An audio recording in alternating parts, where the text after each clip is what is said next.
The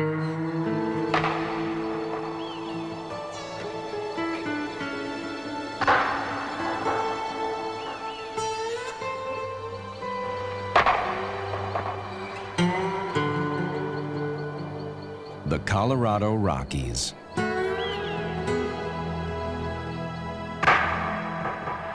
Baseball at a whole new level.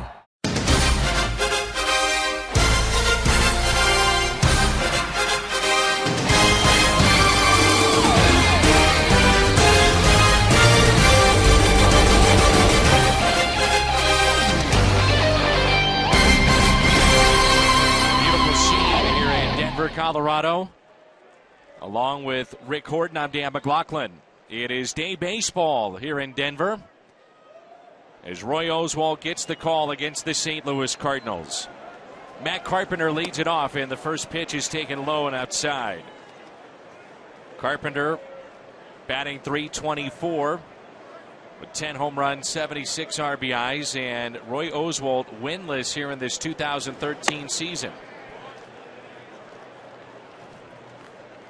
It's a new baseball, 2 balls and no strikes.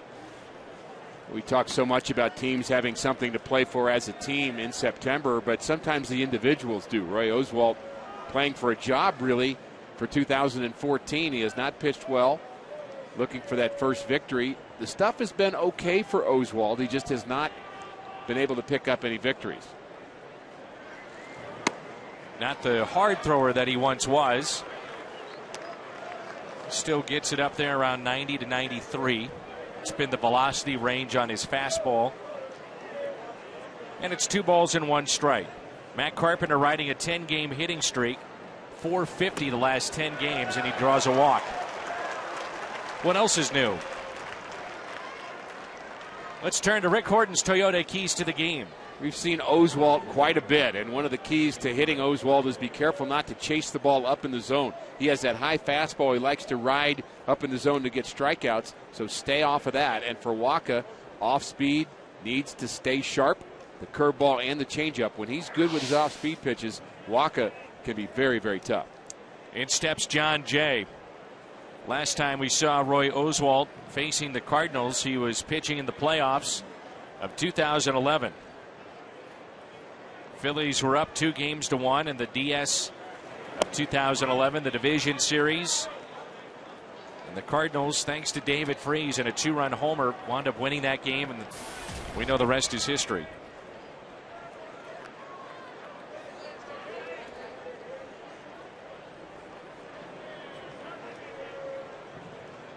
Tuesday night, Jon Jay was on base 3 times. And he hits a fly ball out to center field. Corey Dickerson makes the catch. Back to the bag at first goes Carpenter. Take a look at Mike Matheny's lineup here in Denver. And so far through the 3 games, the club has hit .318. Carpenter, Jay. Now it's Holiday, who's on a tear here in Colorado. Beltran back in the lineup. Molina. Freese drops down to a familiar spot, 6th in the lineup. Tony Cruz the start behind the plate, then Descalso and Wacha. Rockies defense around the horn is brought to you by Dobbs Tire and Auto Centers.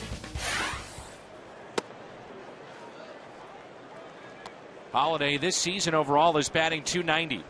20 home runs. He's driven in 87.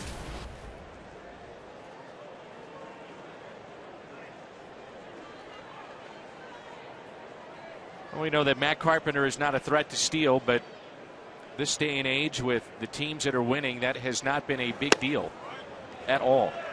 Really hasn't. The Cardinals with just 43 stolen bases as a team. They are last in the National League. And Dan, we noticed before the game that the top 4 stolen base teams in the league are not having good seasons. It's almost as if the offense isn't there. They're trying to make something work with speed alone. And for the Cardinals, it has not been a part of their game all season long. And Holiday hits one out to deep center. Dickerson is back with just enough room and makes the catch. A little different sound to that, didn't it? And a little colder here this afternoon. I think the ball didn't carry well. I think Matt Holiday a little surprised that ball didn't make it out. He's looking out towards center field saying, what happened here? There is some breeze coming in from center field. The flag's blowing in. Holliday somehow managed to keep his hands inside that ball, and it was on the inside corner, and he gave it a ride. The switch hitter, Carlos Beltran. 297, 23 home runs, 78 driven in. He's been stuck on 23 for quite some time. The breaking ball in there for a strike. And one more thought on the stolen bases. People have asked, and I think are probably curious, with the 43 stolen bases, is that some kind of record? Because that's not very many as a team. But the 1949 Cardinals stole only 17 bases en route to a 96 victory season. 17? Like they didn't have any, like they all forgot the sign or something. Well, how about Billy Hamilton? He's been on base now 10 times for the Reds. 9 steals, 6 runs scored. He has made an immediate impact, and Cincinnati visits Pittsburgh tonight.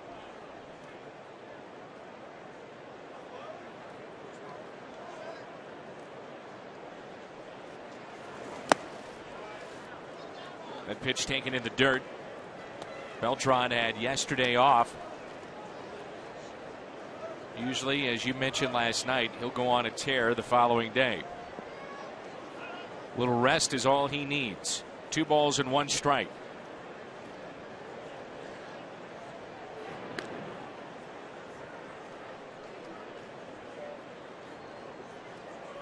Need to correct myself. Cincinnati will be in Pittsburgh tomorrow, and it's the Padres and the Pirates this afternoon, where San Diego has won the first 3 of that series.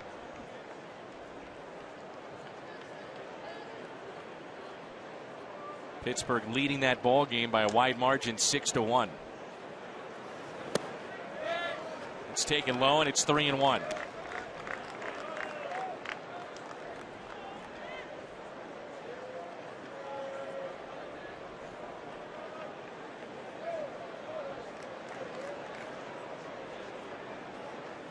Outfield is deep and straight away.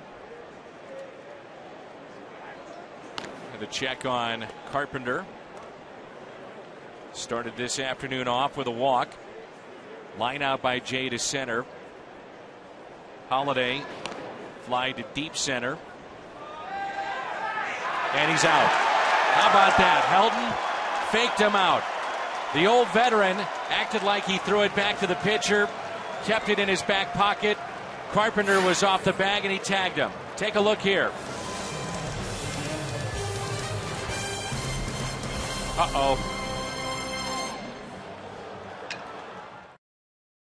Colorado Rockies, it's been a struggle this year offensively. 13th in the league at .239 with their average. Young, Fowler, Gonzalez here in the first, then Tulowitzki, Helton, and Wigginton, Spilborghs, Iannetta, and then Nicasio. Young lefty Jaime Garcia gets the start for St. Louis. 4-pitch mix, fastball, it'll cut and sink away from right-handed hitters. 5-0 overall record. Will utilize his changeup, particularly to the right-handed bats, and Jim Tracy has stacked the top with 2 youngsters, 2 speedsters, in Young and Fowler. Garcia, perfect so far this season at 5-0, and a 1.93 ERA, which is in the top 3 of the National League. Eric Young Jr. just called up yesterday by Colorado, second baseman and outfielder. And George, we've seen it, great speed. Tremendous speed, just like his father, Eric Young Sr., a base stealer with 17 of 18 in stolen bases at the AAA level. Last night he was in center, today at second base, off the glove of Garcia, and Ontario can't come up with it. If it's an error, that'll be number 11 on Ryan Theriot. The Cardinals 36 errors this year, 4th most coming into play today in the National League. You see that battery with Garcia and Molina. Yadier Molina with 3 Gold Gloves now in his career, and one of the best in baseball. Well, on a ball deflected by the pitcher, you've got to track and really concentrate. You recognize the speed of Young, so maybe that created a little bit of his hurried response to the baseball coming right to him.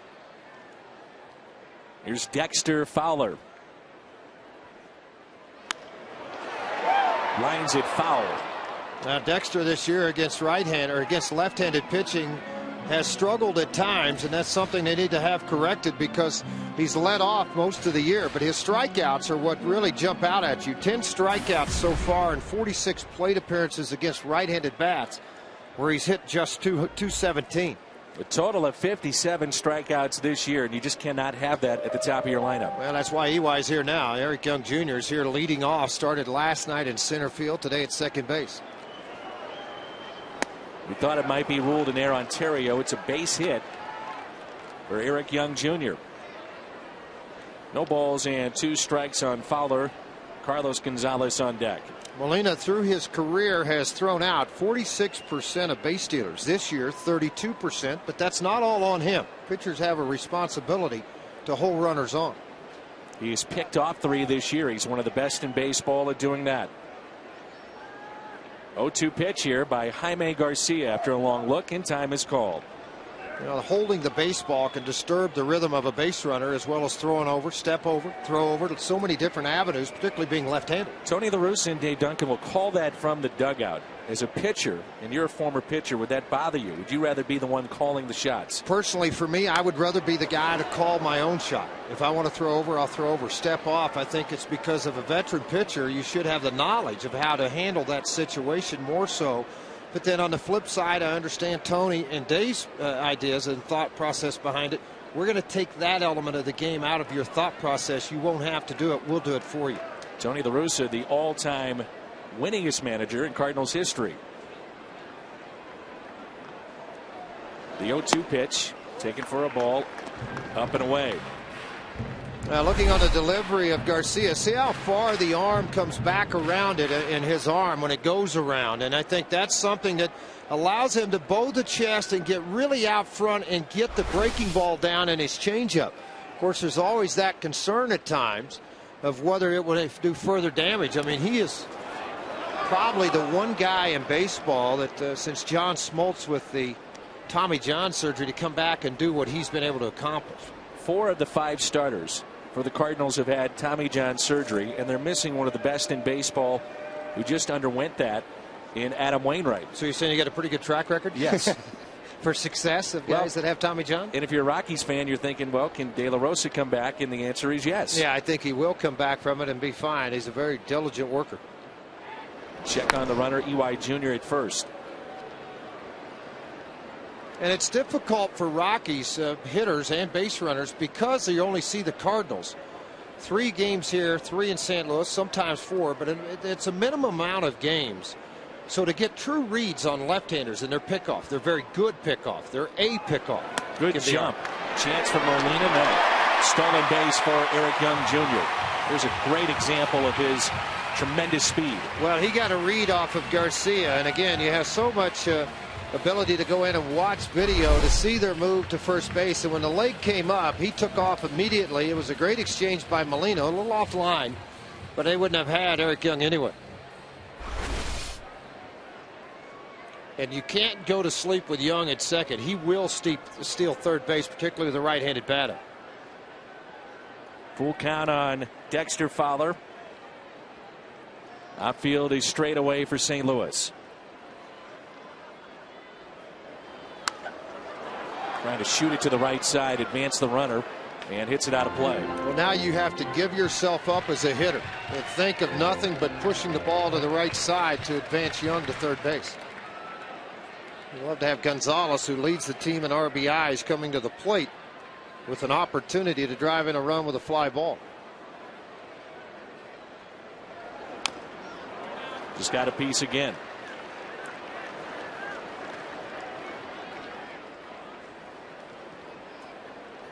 Three and 2 the count on Fowler. The Cardinals in the top of the first, stranded 2.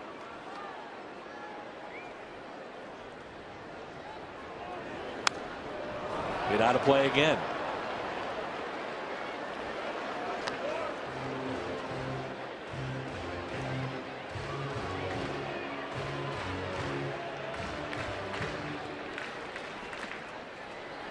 Very productive at bat and making Garcia work here in the first by Dexter Fowler. Another 3-2 pitch taken low. First two have reached for the Rockies. Time for a DirecTV game break. Let's go to Chris Rose and Mitch Williams in L.A.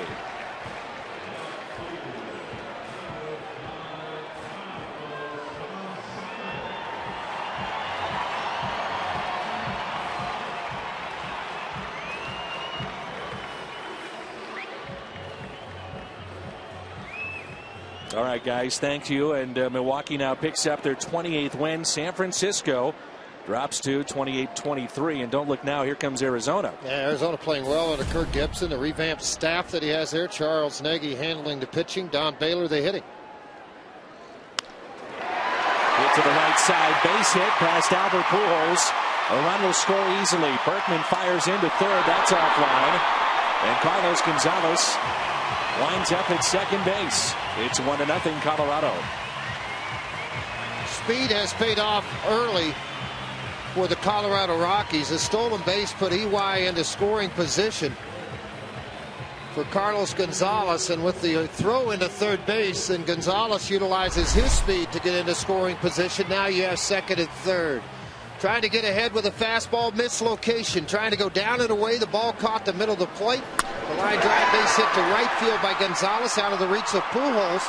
And then around third, here comes Eric Young for the first run of the game for the Colorado Rockies. Garcia has been a much different pitcher on the road, ERA-wise, as opposed to what he's done at home. His ERA away from St. Louis, 3.41.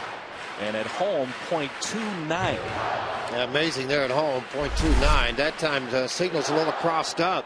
See Molina thinking it's going to be an opposite pitch of that, a fastball, and then he gets the curveball. If you don't have a gold glove, folks, in your Molina, you don't catch that baseball. 1-0 pitch to Troy Tulowitzki. 2 balls and no strikes. He is a baseball junkie when you talk about this guy, Troy Tulowitzki. Struggling at the plate, comes in for 2 hours of early batting practice with his team. Bad game, he stays late. He and Matt Holliday may be the 2 guys in baseball. And a slow grounder left side. Maybe a base hit to Scalzo. Not in time. A run scores to make it 2-0. Infield hit for Troy Tulowitzki, and an RBI is 31st. So Todd Helton with runners at first and second. Is it an issue that he's finally healthy and that's why the numbers are back? Oh, absolutely. I mean, a year ago, it's because of the lower back problems. He had difficulty with leg strength, so it was more of an upper body swing. There was no drive to the baseball. And this year, you've seen power from Todd Helton to the opposite field and into the seats. Second time on this trip for St. Louis that the opposing team has scored first. Kansas City, the other team, and that was the last time we saw Jaime Garcia make a start. 3 runs in 5 innings against the Kansas City Royals. He hasn't allowed more than 3 runs in any start this year. That's amazing. You talk about keeping your ball club in every game you take the mound. A count of 1 ball, 1 strike on Todd Helton.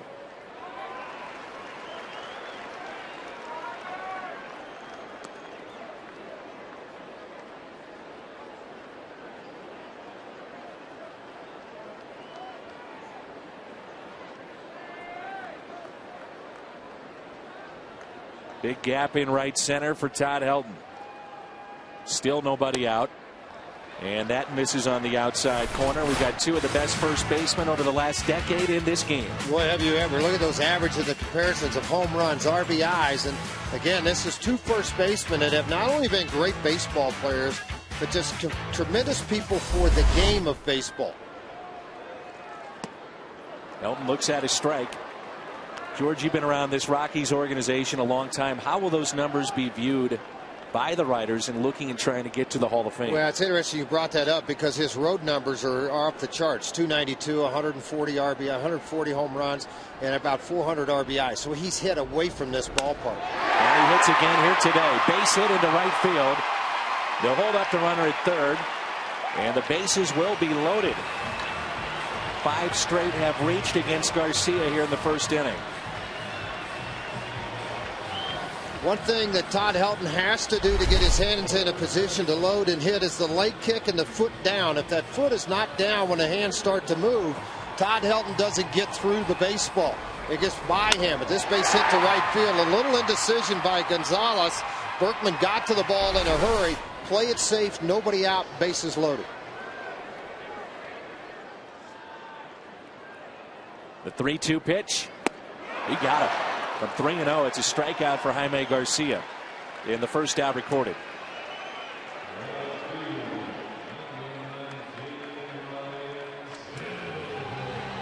Now, very deceptive delivery, and a result comes out of this. See him up on top of that baseball. We talked about fastball movement.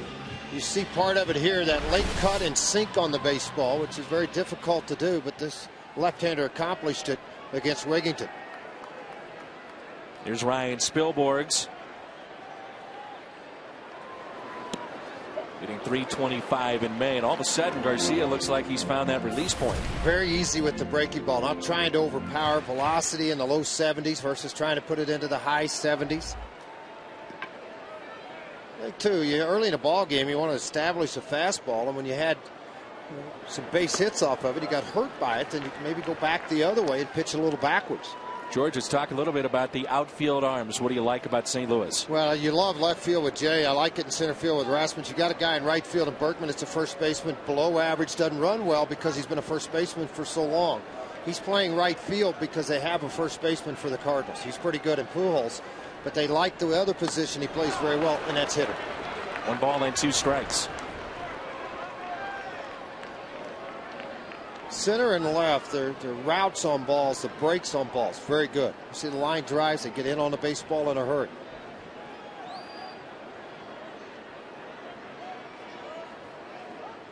A 1-2 pitch. The check swing.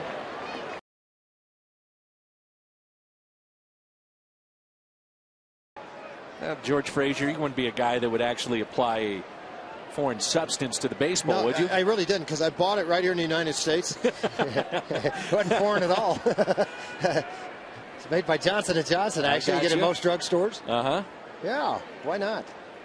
Little keep your neck soft in the backside on the right-hand side. Yeah, and occasionally go back there and touch it, and you never know what might happen. 2 balls and 2 strikes, 1 out, and the base is loaded. Young guy out there, we forget that, and you wonder about that call, how that can unnerve a young pitcher. And you know, you think, and you're right, young guy, won 13 games a year ago, near the top and all the rookie stuff that went on with pitchers and rookie of the year, third in the ballot, all those things you think we might handle, but you got to remember he's still very young. And sometimes with an umpire you start to have a discussion. It's the heat of the moment, you know, it's the adrenaline rush. You turn, what did I do wrong? I didn't do anything wrong. You did. No, you did something wrong with the ball, and they try to explain it, but yet it can affect your thought process coming back. So for the second time, it's another 3-2 pitch with the bases loaded. And it's a walk to make it 3-0 here in the first for Colorado.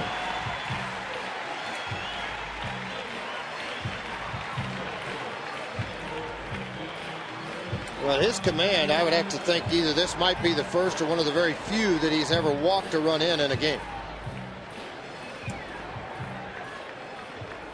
And now Molina out to try to calm him down a little bit. You see the lowest team ERA in road games since May 20th, and the Cardinals are in the top 5 of baseball. And that's why they're winning a lot of baseball games, and they performed very well this year against the National League West. Part of that, and this is a lot of power type ballparks, but you go out, I mean, you look at the Cardinals right now, 10-7 against the West, handled the East very well, but it's because of their way they pitch. All their starting pitchers pound the strike zone, and you got a good defense behind you. It's already 36 pitches here in the first inning for Jaime Garcia. Well, if you just joined us, if you're wondering why Molina made that trip, Dave Duncan was out after the 4th batter, so 2 trips and he's gone. So obviously it's up to Molina to get him back focused to where he needs to be. Chris Iannetta hitting .220, 5 homers. He's driven in 16. A big double last night's ball game into left center field. There's that changeup that Garcia's got. And one of the few we've seen in the ball game so far. And the success of that changeup relies on him really pronating to the inside, and you want to tell him to jam that thumb down into the dirt area, and that creates that movement. That was outstanding. That pitch is up. 2 balls and 1 strike. So again, the base is loaded. Tulowitzki, Helton, and Spilborghs. Hitters count again, and that's what Garcia has been facing this entire first inning. Well, they're hoping you try to work through this thing and get out with under 40, 45 pitches. I mean, 45, because he's at 39 right now. Ain't going to happen. Little base hit into center field. 1-1 is in. Here comes Todd Helton. And the throw goes into the bag at second base. It is all Rockies here in the first. It's 5-0.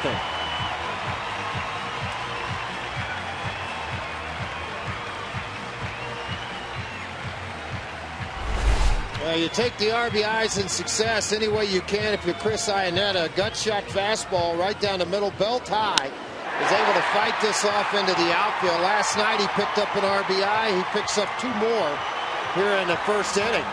One look at this pitch from Garcia, trying to run it down into the zone, but as you can very well see, belt high, inner half, and Iannetta made it pay. First 10 starts, you see what he's done.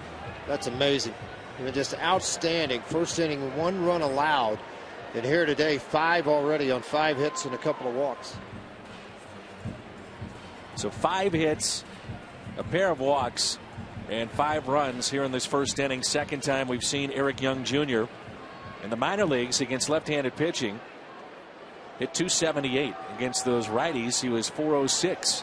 Big difference from that left side. He had finally figured it out to utilize his speed, keep the ball on the ground and out of the air, and by doing that, you get these results. That'll roll foul. Eric Young Jr. singled, scored, stole a base.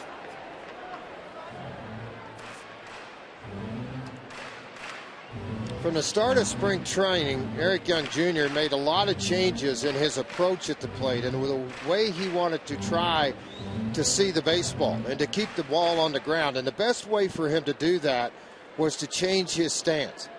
And before, he was wider, he was squatted down more, and what you're going to look at now is it's going to be an angle this way for him. It's kind of rock back on the leg, and then you're going to see nothing but just a stride with his hands. It's all about a hand swing. And I think that's been the biggest difference for him in his success even in AAA. The head and the hand stay very still. 1 ball, 1 strike on EY Jr. Rips it past Descalso for a 2-out base hit into left. 6-0 Colorado here in the first. He's already 2 for 2. Another adventure with the Coors Light Beer Wolf. Ah, sun, sand, surf, and scenery. Hello there. Hi, what a hot day. Boy, would I love a Coors Light. Really? Well, you know how to howl, don't you? You just put your lips together and... Thanks. But tacky sure be W. Well, I'm just a wolf in cheap clothing. Turn it loose with the silver bullet tonight. Coors Light Beer. So let's take a look at the lineup coming up for the Dodgers now.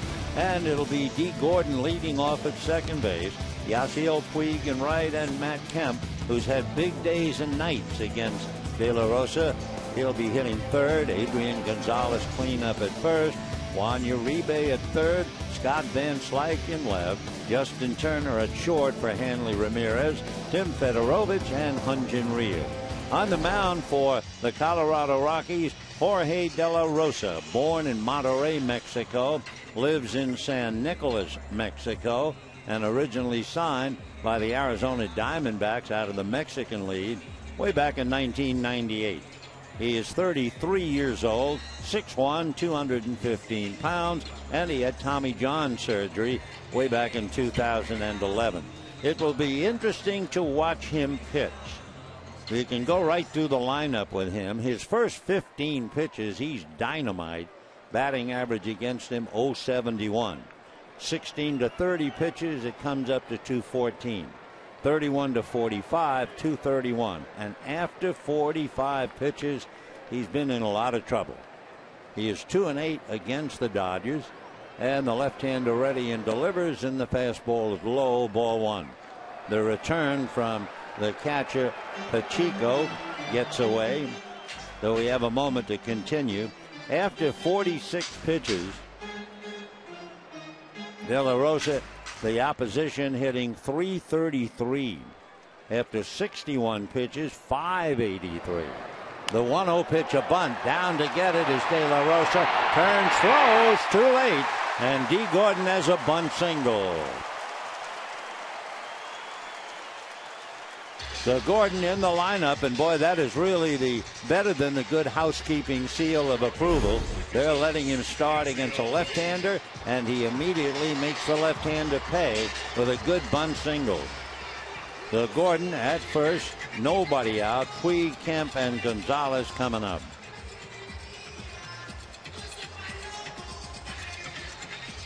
So De La Rosa, with a lifetime of 2-8, at one stage he was 0-7 against the Dodgers. But those two victories, they came the last two times that he pitched against the Dodgers.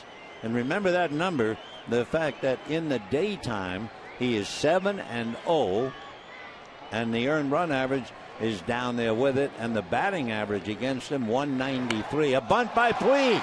Charging it at third is Arenado. Throws to first in time to get him, and Arenado, a Gold Glove third baseman, made a wonderful play. Boy, that was a good bunt by Puig. He laid it down perfectly, and only a good third baseman could possibly have gotten it. I mean, he dumped it. Arenado had to bare hand throw off balance and able to nip Puig at first base. Wonderful play by young Arenado. Nolan's shown us why he's a Gold Glover. Big play. So Puig is out. Advancing to second is Gordon. They'll give Puig a sacrifice, although you know he was bunting for a base hit. And the batter now, Matt Kemp, who has worn out De La Rosa in the past. So we'll see about the present. Matt Kemp, 3 home runs and a .423 batting average. De La Rosa's fastball low and in at the ankles. 1 ball and no strikes. So the Rockies had 2 on with nobody out, and they went in order. Gonzalez, Tulowitzki, and Morneau. Now you have Gordon, a base hit, sacrificed by Puig, and Kemp and Gonzalez trying to pick him up. The 1-0 pitch on the way to Matt, and that's low and inside at his right foot. And they count 2 balls and no strike. Kemp is 11 for 26 with 3 home runs against Jorge De La Rosa. So Matt back up and waiting. Matt hitting him the number 3 slot, and up to now, De La Rosa has done very well against that number 3 hitter. They're averaging just 200 against him. 2-0 pitch instead, a fake, charging to bag Josh Rutledge to handle a throw. Gordon back on the bag. Of course, with Kemp up there, that takes Tulowitzki out of any pickoff play, so it's up to Rutledge to try to take a step away. Meanwhile, with Gordon, of course, Arenado knows he could come down and steal third. The 2-0 pitch on the way. De La Rosa, and again off the rubber. So Gordon is certainly upsetting De La Rosa with the thought he might try to steal third. He's done it, as you know, and he has stolen 12 out of 13.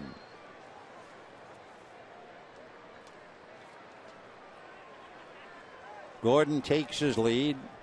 2 balls, no strikes. Matt Kemp waiting. De La Rosa, the left-hander, looks, comes to the hitter, golfed at and missed. So Matt trying to lift that thing, and they count 2 balls and 1 strike. No score, bottom of the first inning. Big crowd on hand. We have over 10,000 little leaguers here, and that's wonderful.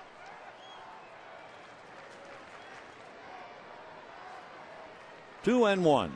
Kemp waiting. De La Rosa high set and off the rubber again. De La Rosa, who might be 2-8 against the Dodgers, but he's been very successful against the rest of the National League West.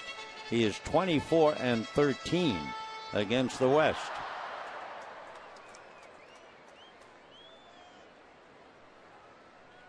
His career, as usual, better at home than on the road, as most Rockies are. no matter the position. Too much time, Kemp backs out. De La Rosa at home, 35 wins, 20 losses. On the road, 21 wins, 33 losses. Left-hander battling a nemesis in Matt Kemp. And his 2-1. There goes Gordon. The pitch is low. The throw is not in time to get him. Had to wait. Paul Nauert, the third base umpire, taking a good long call. And now Walt Weiss, the manager of the Rockies, is coming out. So you knew that Gordon was thinking about it. You knew certainly that De La Rosa was thinking about it. Now it'll be the same routine. Weiss will turn, talk to the umpire, but also look into the Colorado dugout, and he'll get his cue as to whether he should continue with the protest and make it official or call it off. So they're chatting, and now Weiss has decided he'll just go back to the dugout. He didn't even look in the dugout for a tip-off, so he probably went out there thinking maybe I'll get lucky. Gordon, another head-first slide. Bryce Harper of Washington is on the DL again. He got banged up, head-first slide, and he had a quote that's really wrong.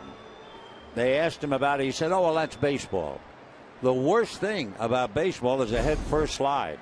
Why these guys now consistently do it and pay the price is questionable.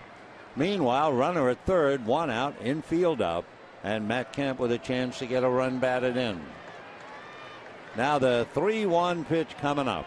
De La Rosa ready, left-hander delivers, swung on and missed, 3-2.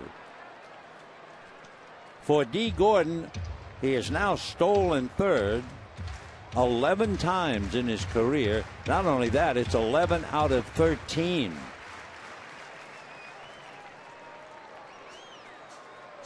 Gordon got aboard on a bunt, and that's part of his play. 3-2 to Matt Kemp. De La Rosa delivers, grounded foul. Since Gordon came up in 2011, Eric Ibar of the Angels has the most bunt hits, 36. But Gordon, over that same stretch, now has 19, and I know we're going to see more. So 3-2 to Kemp. Gordon with a steal at third, one out. De La Rosa out of a set. Full count pitch to Matt Kemp. Swung on, ground ball to Arenado. Can't make a play on Gordon, and he's still able to throw out Kemp. So Arenado trying to tag D, who just did get around the tag, and Arenado is still quick enough to get the man Kemp at first base.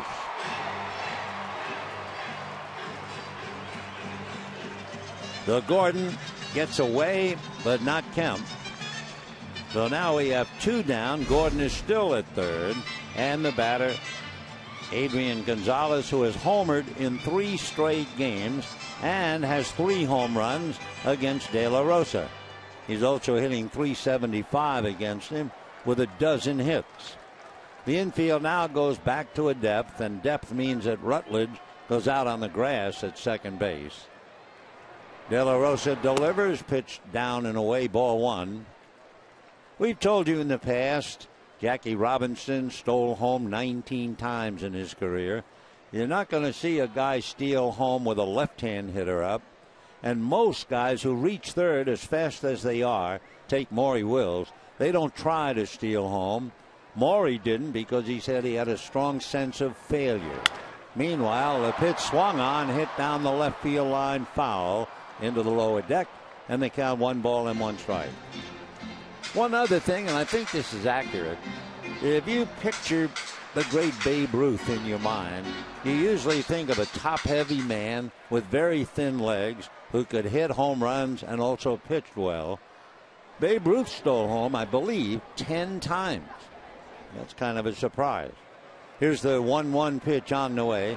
Adrian looks, and it's off speed inside, and a 2-1 count.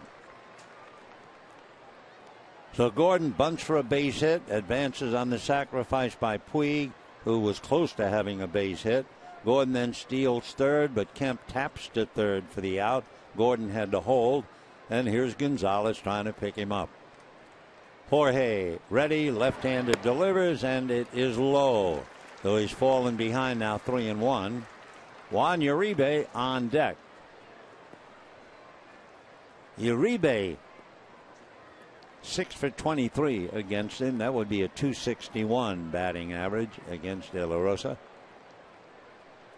Jorge, left foot planted on the rubber, looks into Jordan Pacheco, his catcher. Now the 3-1 pitch coming up. Left-hander delivers, fastball grounded up the middle into right center. So a base hit, run batted in, and the Dodgers lead 1-0 as Adrian Gonzalez leading the way with a 2-out base hit. 23 runs batted in for Adrian. So despite the defense, despite they were playing him to pull, he finds a slot and rams it up the middle into right center field. Sounds funny, but that's really the way it went. So Adrian, base hit, run batted in. The butter and egg man delivers again, and the Dodgers lead 1-0 to bring up Juan Uribe. De La Rosa looks over at first, comes to Uribe, and that's low. Ball 1-0. Against left-hand starters this year, Dodgers 1-3 at home, 3-0 on the road, though they're 4-3 against left-handers. The 1-0 pitch on the way, a fastball fouled away.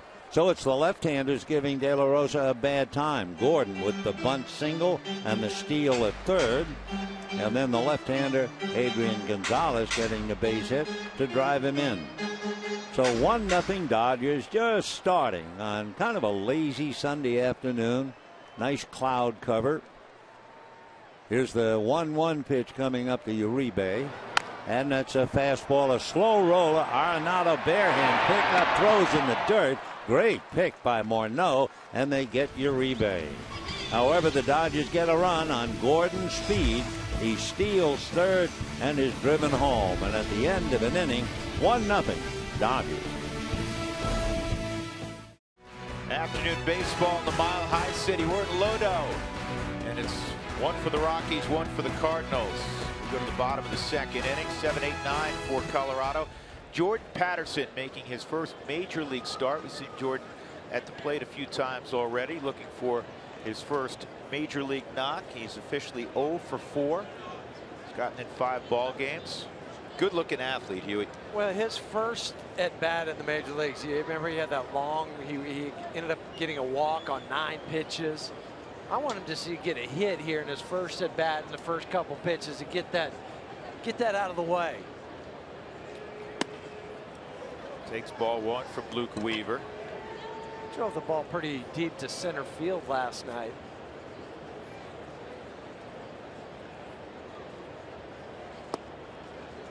It's a strike, 1-1.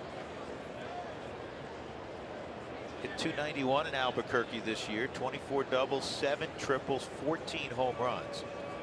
He also can run a little bit. He stole 10 bases.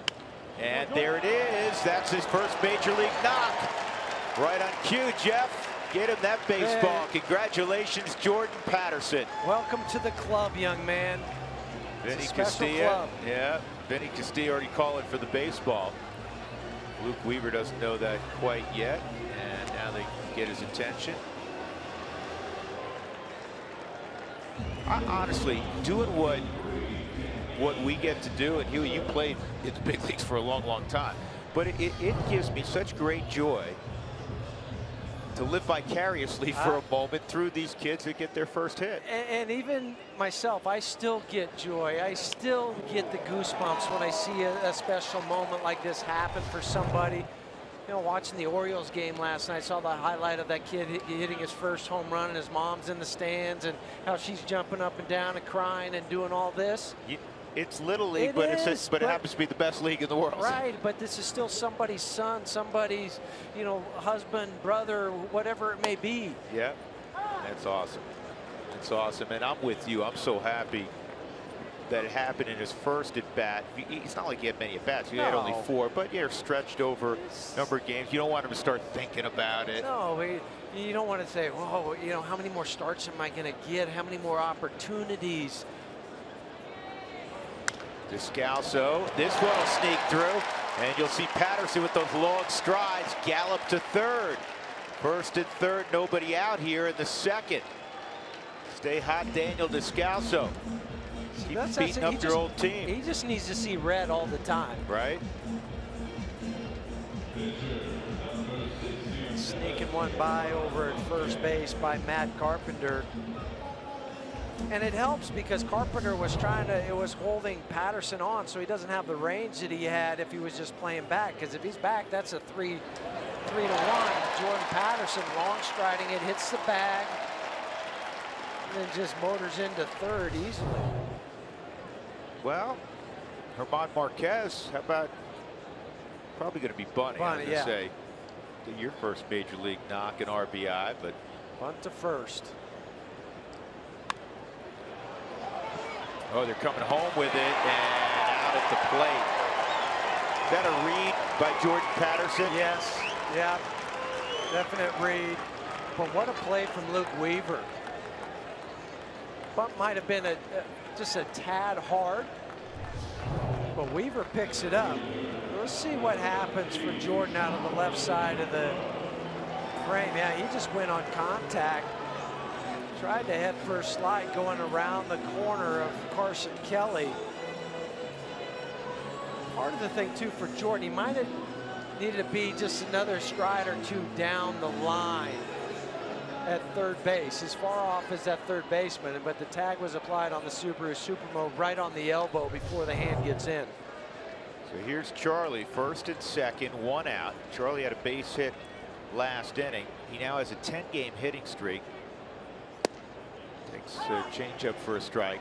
Charlie has 5 hitting streaks this year of at least 10 games, which ties the club record. Eric Young, EY did it in '96. Larry Walker did it in '02. 5 separate streaks of at least 10 games. I think most guys would just be hoping for a couple of those long streaks during the year. This one's going to find a hole. Around third is Descalso. He's coming home. Here's the throw. That'll be cut off. Blackman drives in his 76th. The Rockies back on top, 2-1.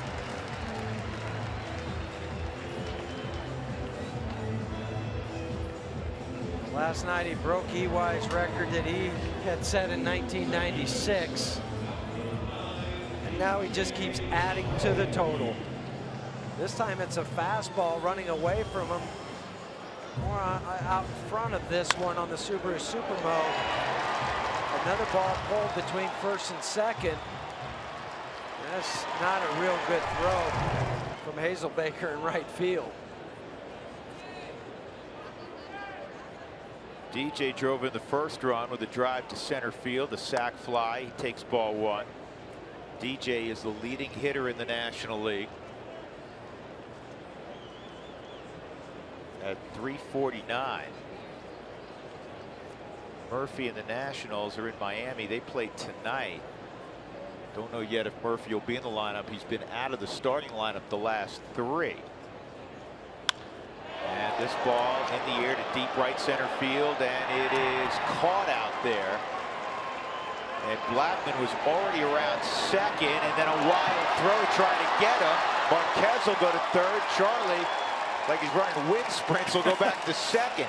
He was around second base off the bat. His read was that was not going to be caught by Grichuk.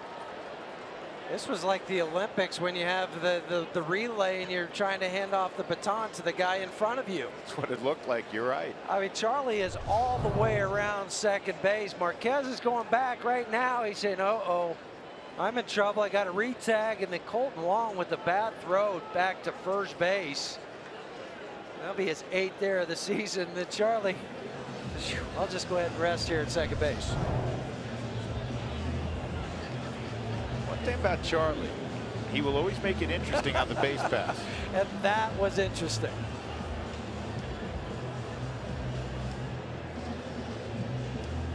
He's over there chatting it up with EY and Marquez. Charlie is at third. Charlie, got to go back to second. Second error for St. Louis today. In their last game in which they were playing behind Luke Weaver, he gave up 6 unearned runs in the second inning. after a Yadier Molina error. And now Carr goes up with 2 in scoring position. That was a bunt play that Yadi threw the ball into center field. Then the wheels fell off for Weaver. Cargo lined a base hit to right. His first time. Stayed off that.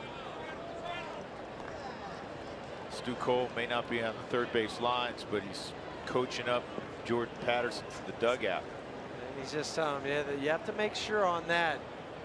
You're already in scoring, but you're at third base. Even if they get the out at first, you still got some big guns coming up behind you. Let them drive you in. Don't try to do too much, make something happen that's not there. 2-0 on Cargo. Rockies up 2-1. They have 6 hits already.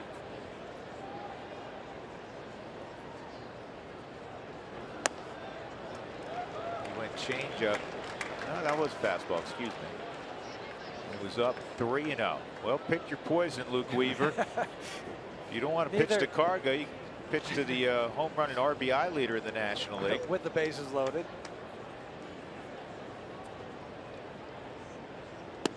And that's what he's going to end up doing. The bases are full for Nolan Arenado. Single to center last inning.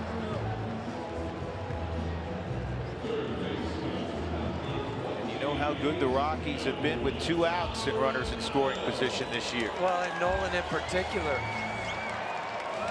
This year with the bases loaded for Nolan, 4 for 12. See what he's done in his career.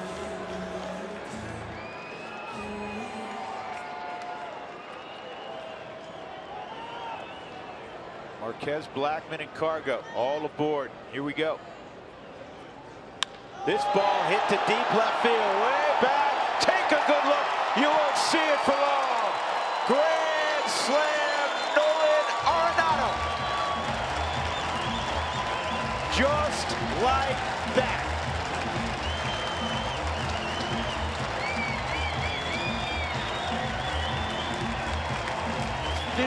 RBIs for Nolan since the All-Star break. 128 on the season, home run number 39 in his 4th career granny. A lot of numbers to digest. The only one you need to know is the first pitch swinging from Nolan about 8 rows deep in left field. Immediately knew it off the bat. Nice little cushion for Marquez. Parra fouls it off. Well, he said pick your poison. He didn't throw a strike to Cargo. And you knew you were going to get this pitch after 4 straight balls to Cargo. So he's saying, I'm right where I want to be. I'll take that first pitch fastball. I hit a curveball to center field. My first time up, I'll hit your fastball. So the 4th grand slam of Nolan's career, his first this year. The Rockies have now hit 7 slams in 2016. Their season record is 8 on 2 occasions. The World Series season of 2007, and also in 2012 they hit 8. 0-2 on Parra, 1-2. Jaime Garcia is now up in the St. Louis bullpen. 6-1 Colorado.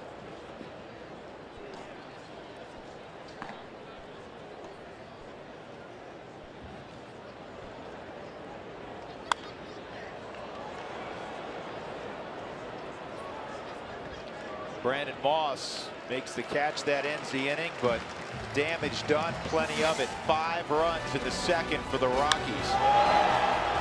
Nolan Arenado, 39 home runs, 128 ribbies. He's pretty good.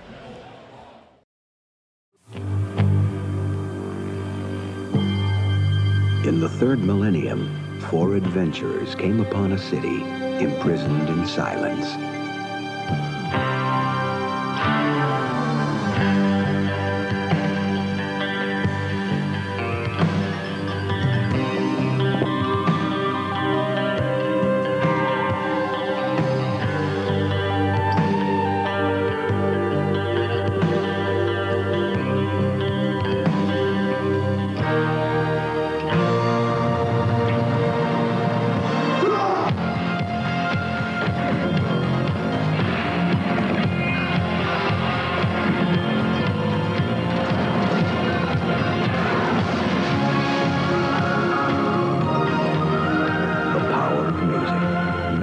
let you experience it. Like General Electric.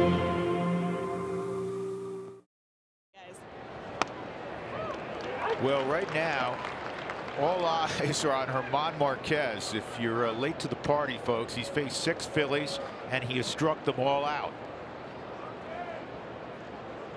Kingery check swing. It's 0-1. Kingery, Knapp, and Pivetta. That is right down the middle. It's 0-2. 23-year-old German Marquez. You know, he won't be 24, Spilly, until spring training of next year. That's scary.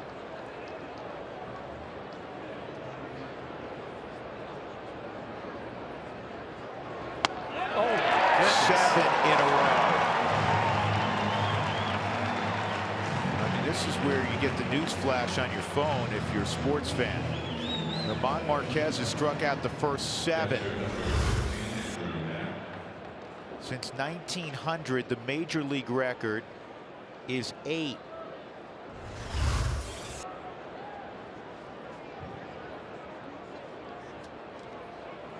And it's not even close right now. Well, that's now a Rockies record. That's never been done before. 7 straight. John Gray the other day, I think, had 6. He's done it actually twice. Strike 1 on Knapp.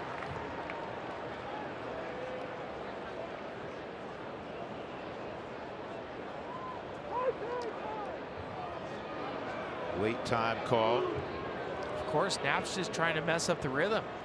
German's throwing 27 pitches, 22 for strikes.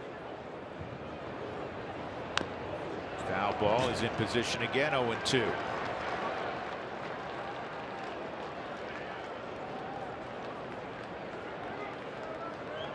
And it's not like he's doing it with just one pitch. He's used all 4 of his pitches tonight. He used his slider already 4 times, his curveball 8. 0-2. Swung on and missed. That just tied the major league record since 1900. 8 in a row. And he can have the record by himself if he can get the pitcher Pivetta. The record he now shares with Jim Deshaies, our colleague who broadcasts the Cubs games, and Jacob deGrom. deGrom did it in 2014.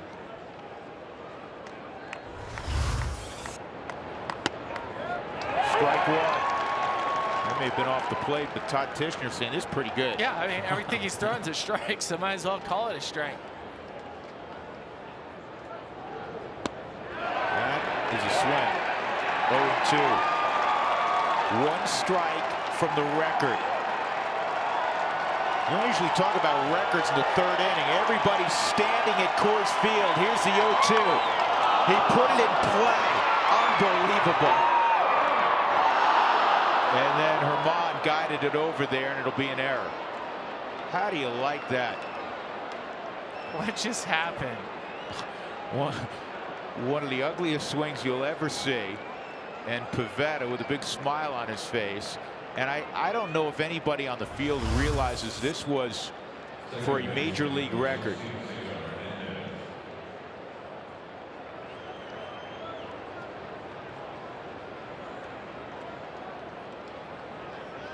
Wow.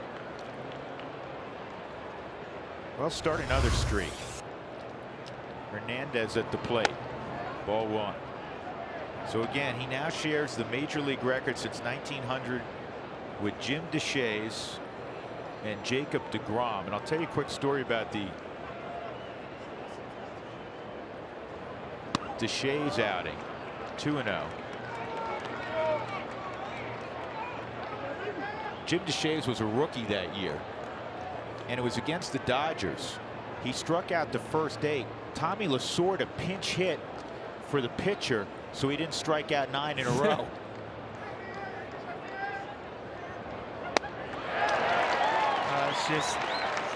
It's fitting that it was a pitcher that broke up the streak tonight then, Drew. Phillies didn't pinch hit for Nick Pivetta on 2 strikes. Plain pepper with Herman. I wonder in the what record book. Yeah, I wonder if one day he's going to go, why didn't I just throw like 96? Why didn't he just blow his doors off? Right, exactly. Come on, he wasn't catching up. Well, now he has to You settle gotta himself. Yeah. Exactly. Refocus 3-1 on Hernandez. And he loses Hernandez.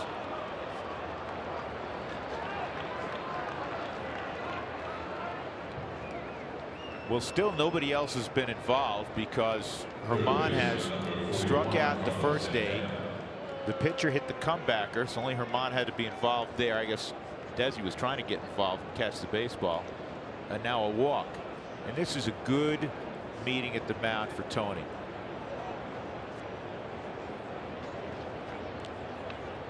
Those two not only work exceptionally well together, and they now are a thing, right? They work every game that Herman's on the mound, Tony's behind the plate, but they're really good friends.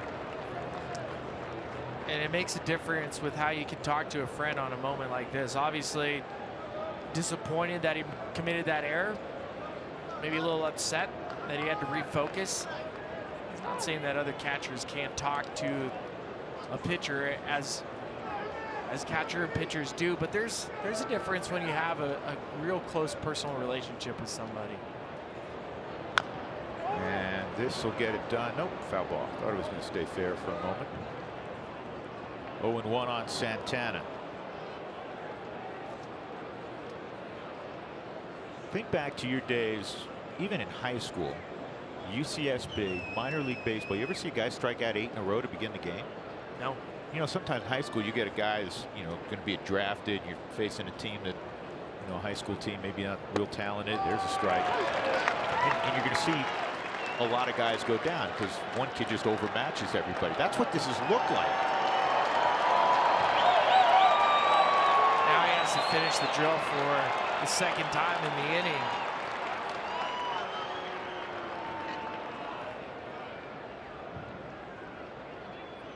Two strikes on Santana.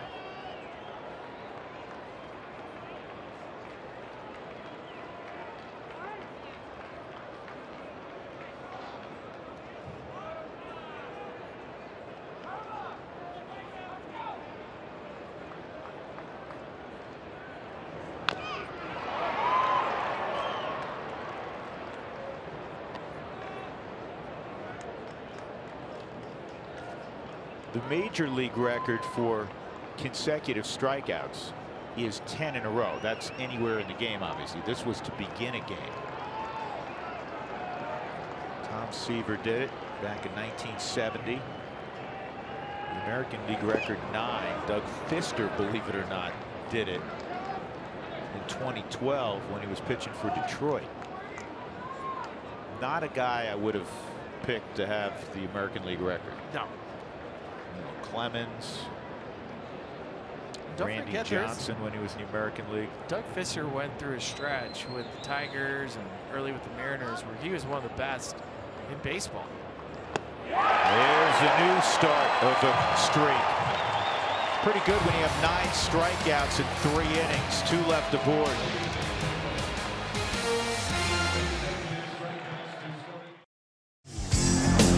Phillies baseball is brought to you by Bud Light. If you want great taste that won't fill you up and never lets you down, make it a Bud Light.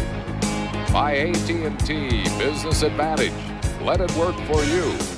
And by the Yellow Pages. 9 out of 10 people use the genuine Bell Atlantic Yellow Pages. Rockies have a run on a homer by Burks. Phillies have 2 on a 2-run homer by Duncan as we move to the bottom of the 3rd. Walt Weiss will lead it off. Our trivia question of the afternoon brought to you by Dodge. Last year, Andres Galarraga became the first expansion player to win a batting title as he hit .370. Can you name the last left-hand hitter, the last right-hand hitter to hit .370 or better in the majors? Oh, that's a tough one right out of the chute.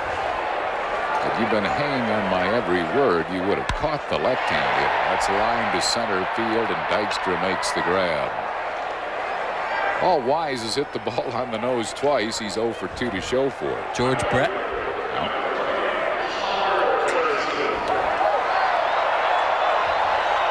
You said that, huh? He is a current player, still playing.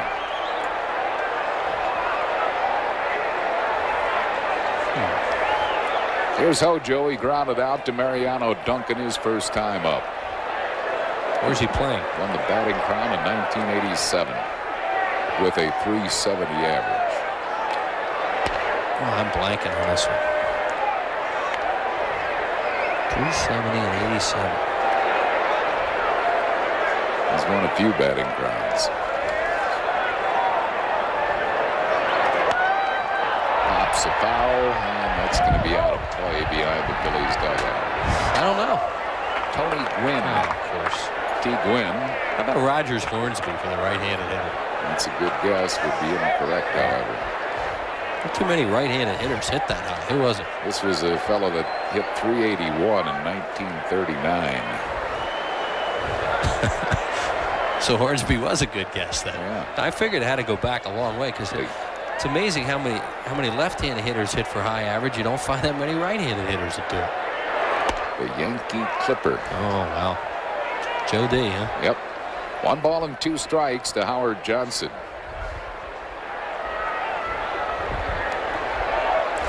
Ray Tipton won, us nothing. Bouncing up there for a ball. Do hang on your every word, too. I can't understand how I missed it. With the front coming in here now, I don't know, the Phillies might stand that official until it's 5 innings long. Well, we've heard all kinds of times when it's going to start raining or snowing. I think the best thing to do in this situation is forget about it. Just figure you're going to play 9. Exactly. You start playing like that and trying to get out of innings fast, and then you give up an inning or 2, and then all of a sudden, you know, you're in a 9-inning ball game anyway. So just forget about it. Ropes down the right field line, but it's foul by a few inches. Full count holds to Howard Johnson. Howard Johnson's always been known as a better left-handed hitter and a dead fastball hitter from the left side. But he can, I think in this ballpark, he can hit some home runs the other way if he'll stay back on it and not try to pull everything. Whether or not he'll be able to do that, you know, we'll see. It's tough for him. It'll be hard for him to do because he is a left-hand pull hitter, and he hits most of his home runs from the left side, but he pulls them. Now, pulling them in this park is not an easy thing. It's 370 down the line with a high fence down that right field line. The fence is about 20 feet high, and it juts out quickly to 400, as you see, in right center field. Yeah, and that's a triples corner down there, too. When hitters hit them down in that right field corner and they can run a little bit, you see a lot of triples in this park.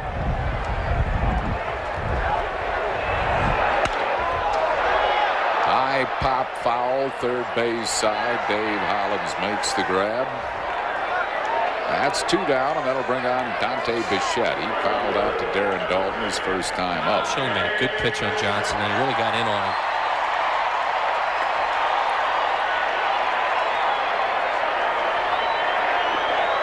Bills lead 2-1 here in the bottom of the 3rd.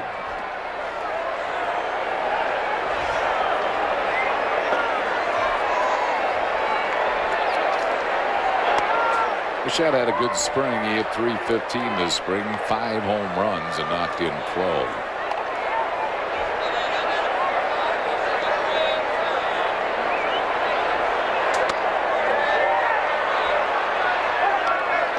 Now balls and 2 strikes to Dante Bichette.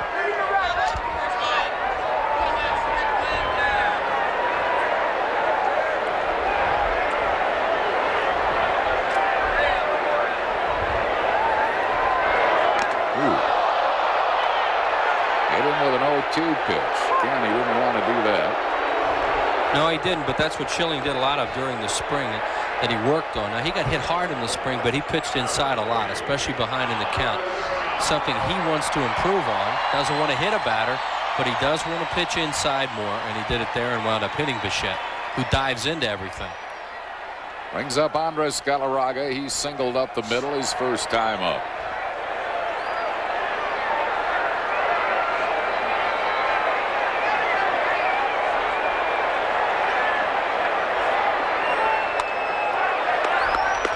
ball and no strikes to Galarraga. Chang was 16-7 last year, 2-0 against the Rockies, although he had kind of a high ERA against Colorado. Never pitched in this ballpark against them. Fouls it out of play, right field side. 1 ball and 1 strike.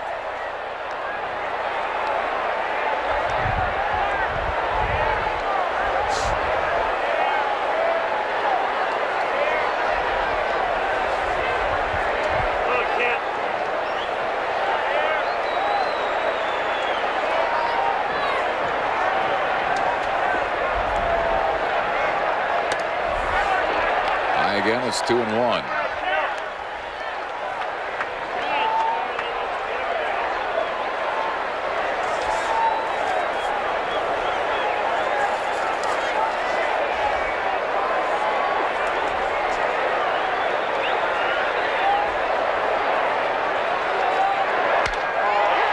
Driven to deep left center field. This ball's way out of here. A home run, the Big Cat. Andres Galarraga. And Colorado regains the lead at 3-2.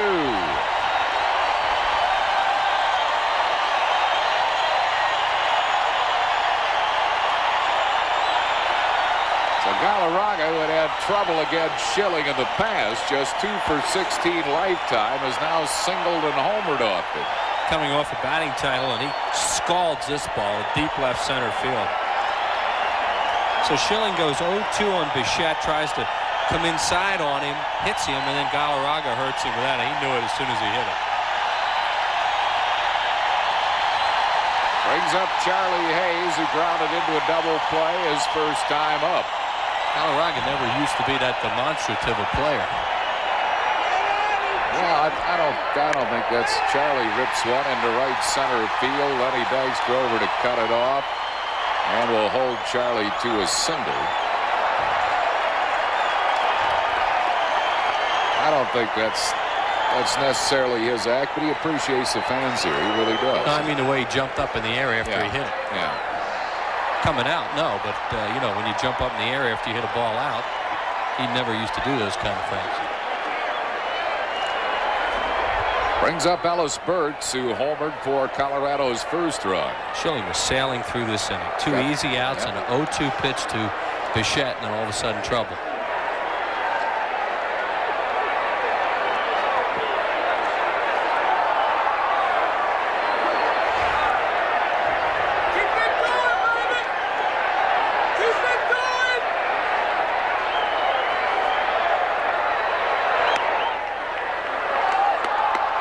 Strike to Ellis Burks.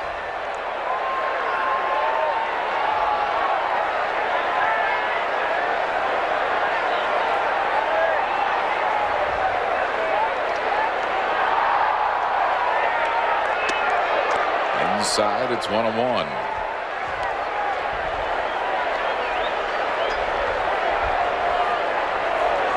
Ball on a strike to Burks with a runner at first base and 2 outs.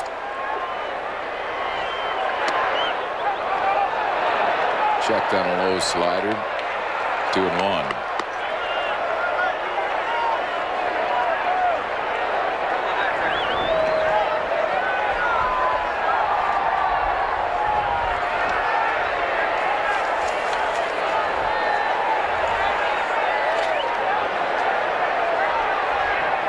Charlie Hayes started and stumbled. Dalton no throw. Charlie Hayes steals second base. 2-2 the count to Ellis Burks. Stole 11 last year. You don't expect him to run that often, but he got a big jump on Schilling. And Dalton really didn't have much chance. It looked like Darren really didn't have a grip on the ball, so he didn't even try to throw it.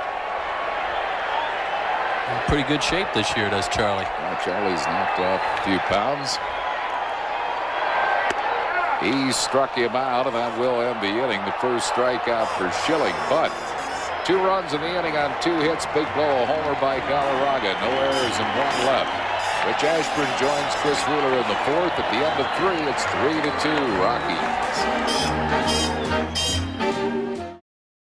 Something's coming up the plumbing for Luigi's in a bind. Giant turtles out to get him, creepy crabs are right behind. Spider flies, cheaper shikes, they're all coming out the pipes. Mario, where are you? It's Atari Mario Brothers with Mario from Donkey Kong, his brother Luigi, and lots of crazy creatures. And it's twice the fun when two play at once, because you need all the help you can get. Mario, where are you? Mario Brothers, new from Atari. Def Leppard is back to rock America again.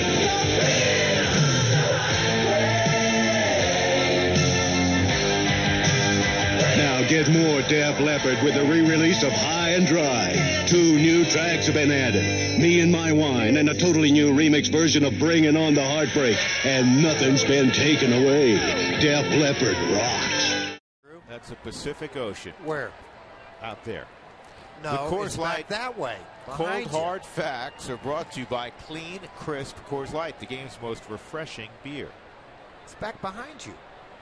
Well, not but out it was in front on of you. that It's back picture. behind you. There's Cold Road Hard ERA, minimum of 5 starts this year in the National League. There's Jorge at 167. Only Greinke, Robbie Ray, and Max Scherzer better.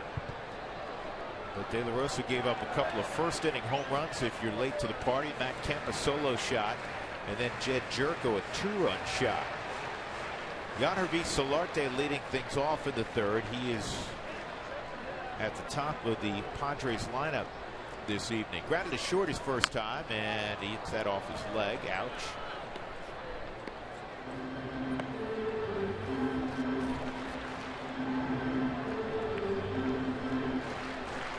And we were talking about this time of year and the rumors.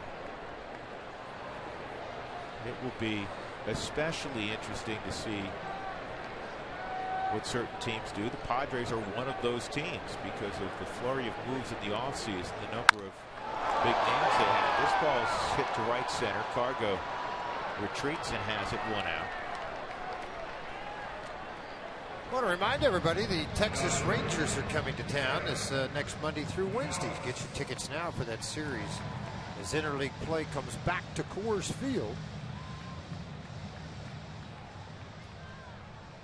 next week.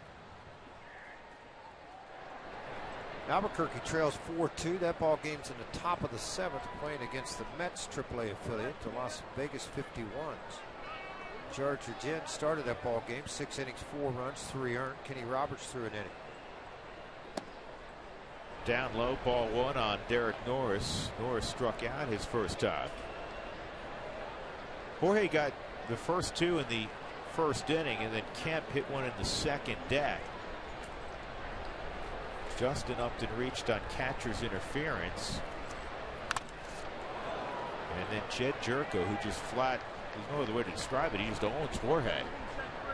Hit one over the center field wall. 2-run shot.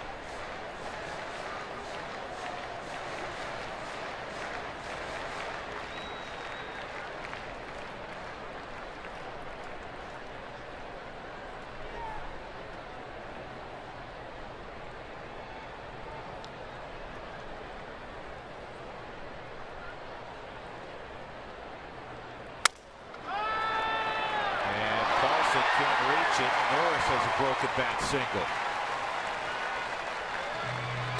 Good pitch, bad result from Dela's standpoint. Yeah, the series bat out in front of it looked like a changeup away from him. Started to have that bite at the very end. Take another look at the pitch from Jorge. It was the changeup, the split finger. Off the end of the bat, Pulson playing even with the bag, takes off, just blooped just enough out of the reach of Ben's glove and into the outfield.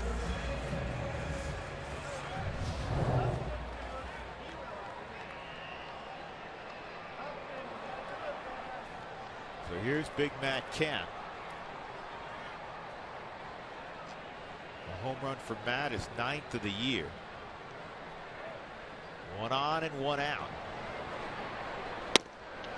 Well, we were talking about Tulo having big second halves. Historically, Matt Kemp has been better in the second half, and especially last year.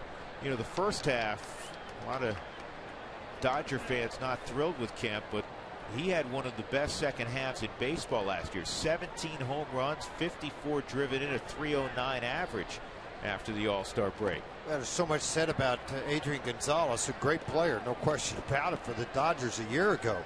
And Matt Kemp carried him on their back that second half. A lot of big home runs and a lot of big RBIs.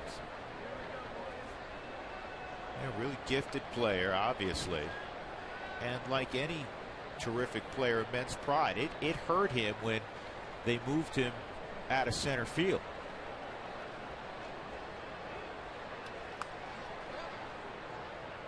He's been just a corner outfielder in San Diego. They really don't have a quote-unquote true center fielder. Will Myers was playing there. Unfortunately for Will, seems like he has chronic wrist injuries. It's always been in his career that way. One of the healthiest years he had was Myers when he played in Double-A for Kansas City. Swung about really well, and injured again. Go to Tampa, good year, injured again. 3-0, and that's not close. And now they're 2 on and 1 out for Justin Upton.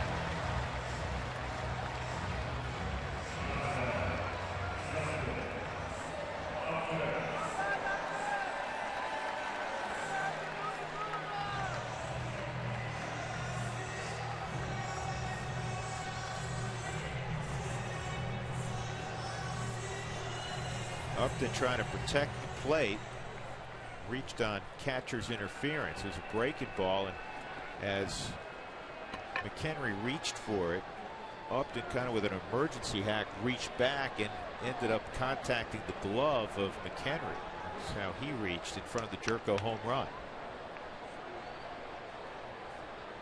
And by the way, the catcher is charged with an error in that situation. But the hitter does not get an at-bat. It's just a plate appearance.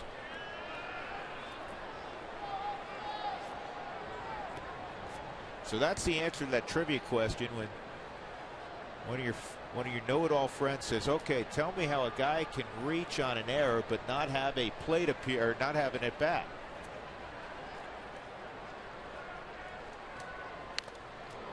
Home run hack from Upton, fouled off, 1 strike.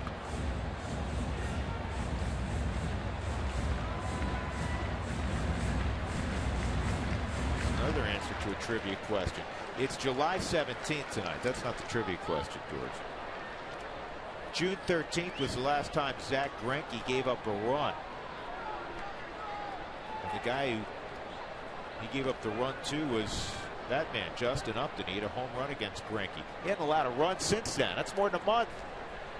He allowed, didn't he allow one? He allowed one in the All-Star game to Mike Trout. Does that count? Because yeah, that according counts. to most of the guys in the game, Trout should be playing in a different league.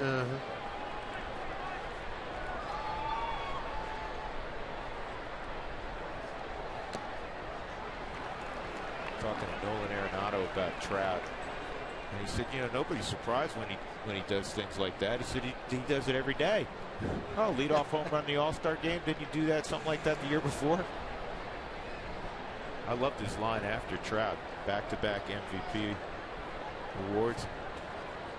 Guy from Chevy saying, well, you want the truck or you want the Camaro? He said, well, I got the car last year. Runner going, and the throw is out of time to get Norris.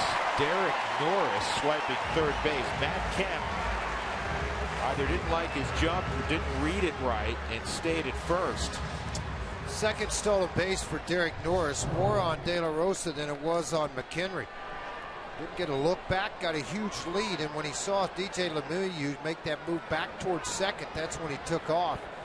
That kind of a lead made it nearly impossible for them to be able to put the accurate throw in and be able to put a tag on. And it's hard for a third baseman because you're holding your ground defensively as the ball's going to the plate, so it's a late run to the bag instead of opening up the whole left side of the infield. 1-2 on Upton. Inside, 2 balls and 2 strikes.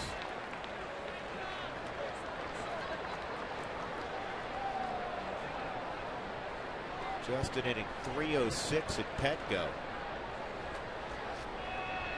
There's 11 of his 14 home runs here. Just a .208 average on the road.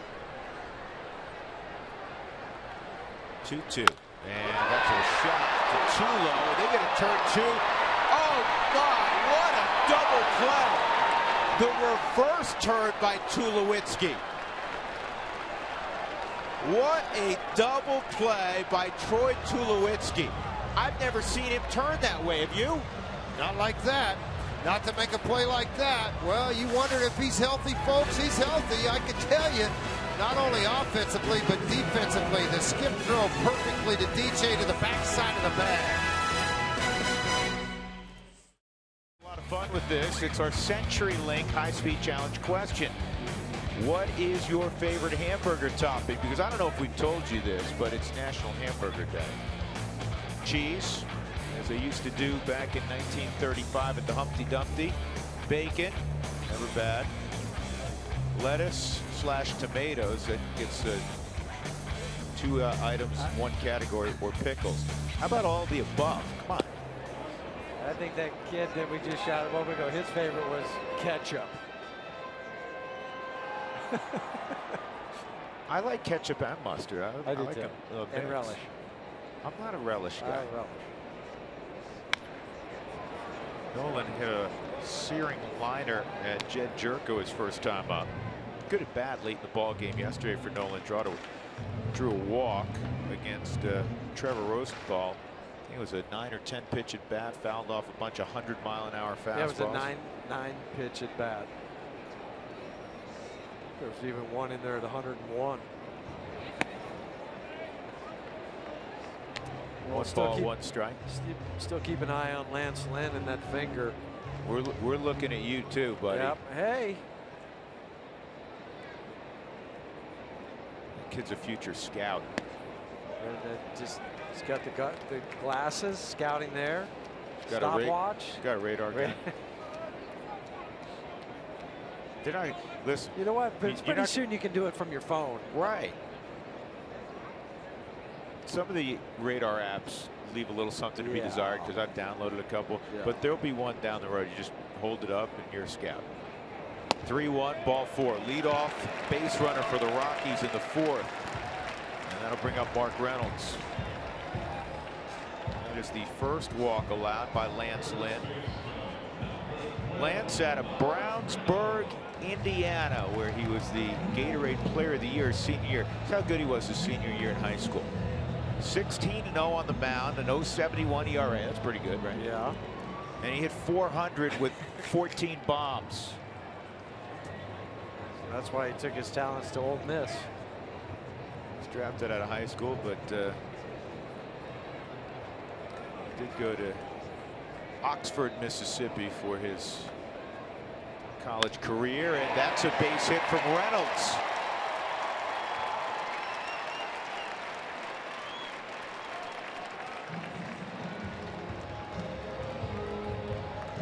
Fans, when the Rockies score 7 runs or more, go to participating Colorado Taco Bell locations the following day. Do it between 4 and 6, and you'll get your Rockies taco special at Mazda Taco Bell.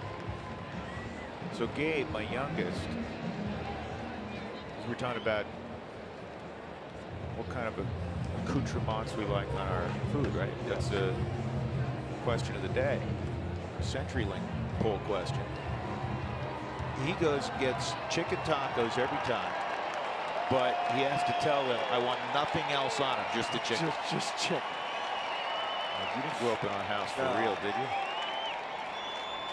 Parra had a line single to center.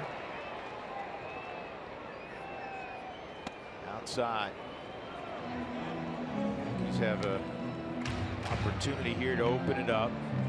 About even with the bag at third is Jerko. Parra not afraid to lay down a bunt, which we talk a lot about these no-out first and second situations. And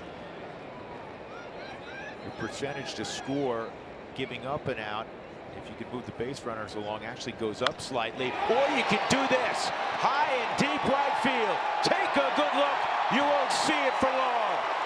3-run jack for Gerardo Parra. Well, when you're feeling it, you're feeling it. Gerardo hitting over 300 at Coors Field. And he's hitting about 8,000 against Lance Lynn in his career. I'm sure that's why he didn't think about bunting when he can hit his 6th home run of the year. And he hit this, he knew it because he held his bat up the whole way. Well, Lance Lynn, all he can see is how far it goes. Gerardo, not a bat flip, just a bat drop. 6th home run for Gerardo.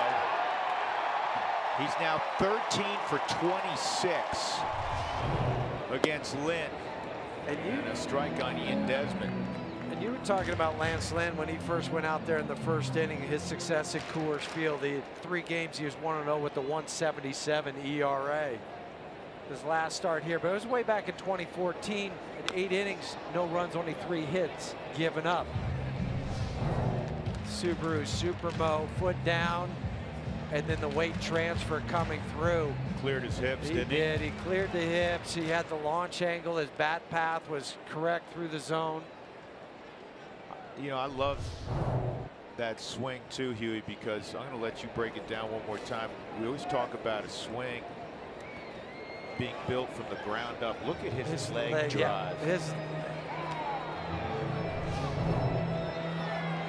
we have the Subaru Supermo one more time. And you're talking about the leg drive. Okay, so see, watch the hips. The hips have gone right there. But then this back leg, everything is coming off of it to get everything through there and create as much power and torque as you can. And even from the side, your swing is from the ground up. So he's got a good base right down here. That's all good. And then he gets back parallel towards the pitcher with the feet lining up. But you can see how the weight is kind of starting to shift forward that way. And now everything's coming through.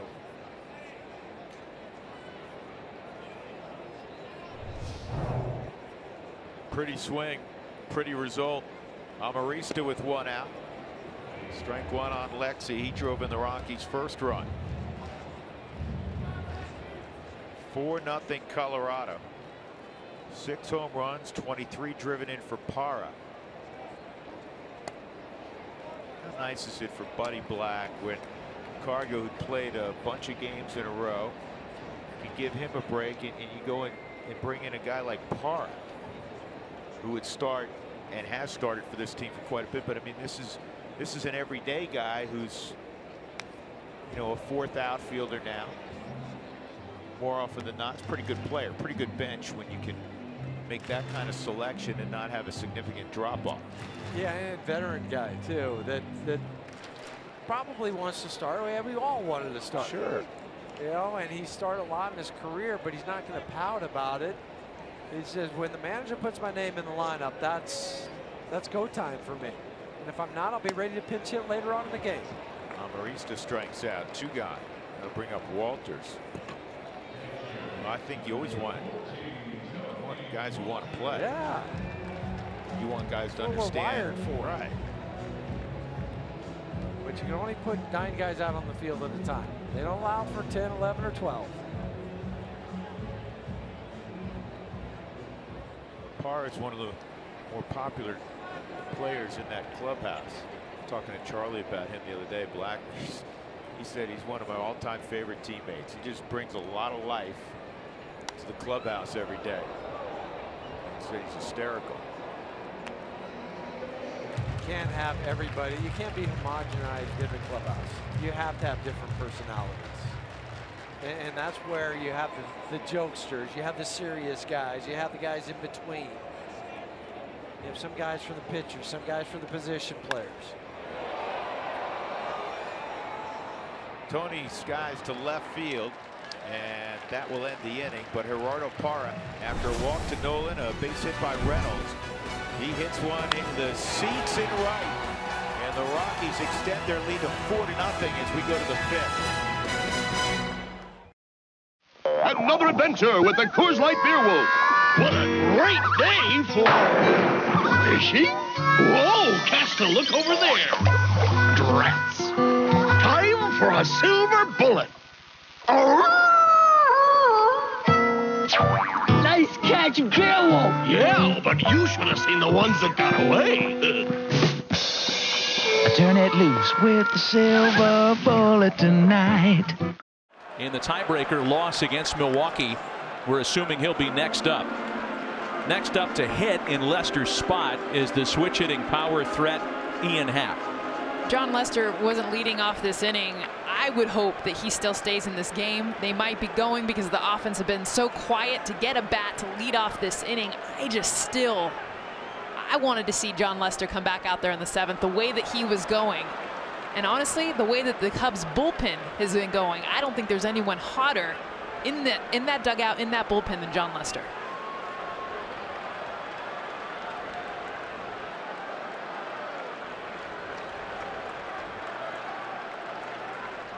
Oh, and 2 to Happ.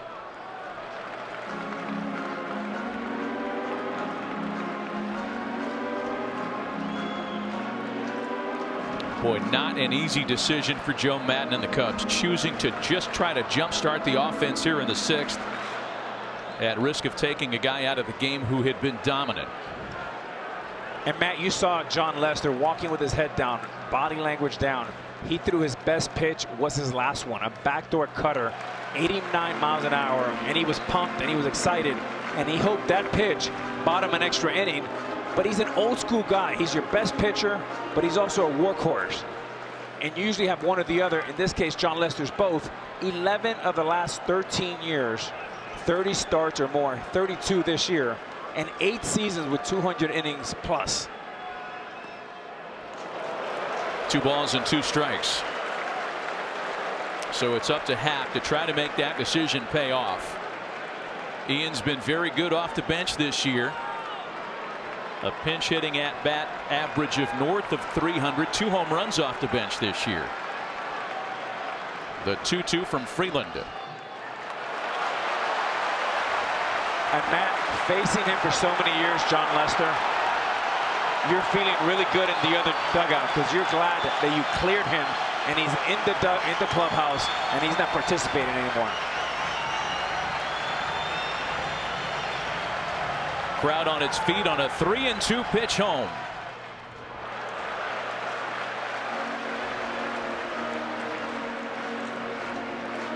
Ian Happ, you'll recall, got the season off to a booming start for the Cubs when he became the first player to go deep on the very first pitch of the season since Dwight Evans did it for the 1986 Red Sox. Here we are 6 months later, pinch hitting to lead off the 6th. And drawing ball 4. The first walk of the night by Kyle Freeland. The 2018 National League Wildcard Game on ESPN, presented by Hankook Tire, is brought to you by Chevy. Chevy's earned J.D. Power Dependability Awards for cars, trucks, and SUVs.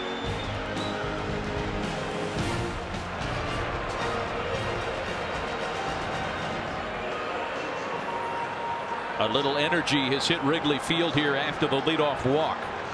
There was a lot of energy here moments ago when Jon Lester struck out his 9th batter of the game.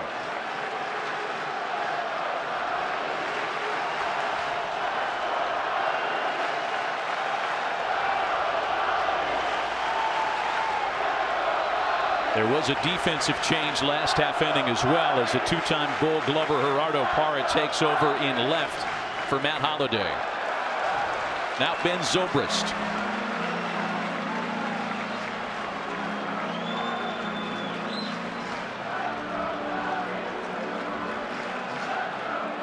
The Cubs don't run a lot.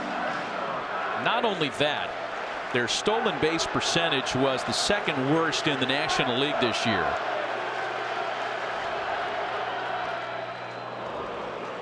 One and 1 to Zobrist. I couldn't tell if Ben was trying to hit behind the base runner there, or if he just got badly fooled. That was the weirdest swing on a 1-0 count. Looked like 2 strikes, and he was fooled and was trying to protect instead of being ahead in the count. Watch this, just kind of late delayed, slap this.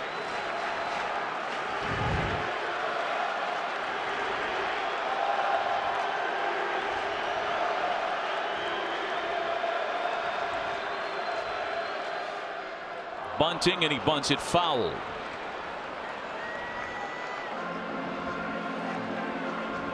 Tomorrow night, the Yankees host the A's in the American League wild card game presented by Hankook Tire. TBS tomorrow at 8 Eastern. Luis Severino for the Yankees. Oakland's going to bullpen it with Liam Hendricks starting for the A's.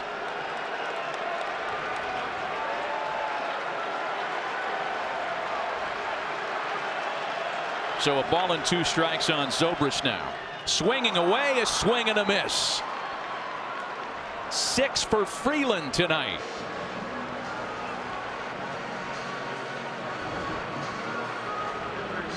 Freeland has dominated Bryant tonight, and he's done it with fastballs. 10 pitches, 7 heaters, and working all quadrants of the zone, especially the upper quadrant.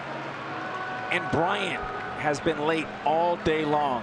That ball's on top of him, and right now the predator is Freeland attacking him. Chris Bryant has struck out and popped out tonight. Into shallow right. Dahl on the run with a chance to make the catch, and it drops in. Wow!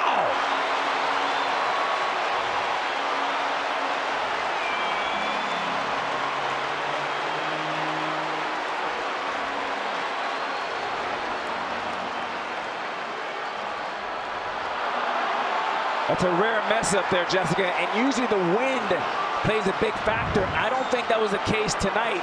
To me, it looked like he was a little running flat-footed, and the ball just bounced on him a little bit, and he lost his footing, and he lost a little bit of the eyesight. He overran it. He went to get to this position to be able to get where he thought the ball was going to drop flat out. He overruns it. He gets here, realizes it's back another 2 feet. Big, big mistake for David Dahl in right field.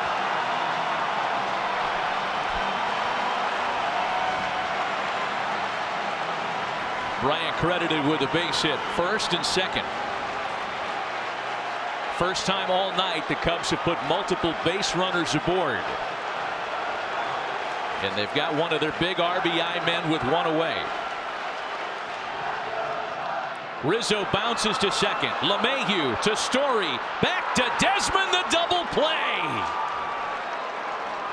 Just when it looked like the Cubs had been handed a gift, Freeland rolls the double play ball. We're through 6 complete tonight at Wrigley, with the Rockies still on top by a run.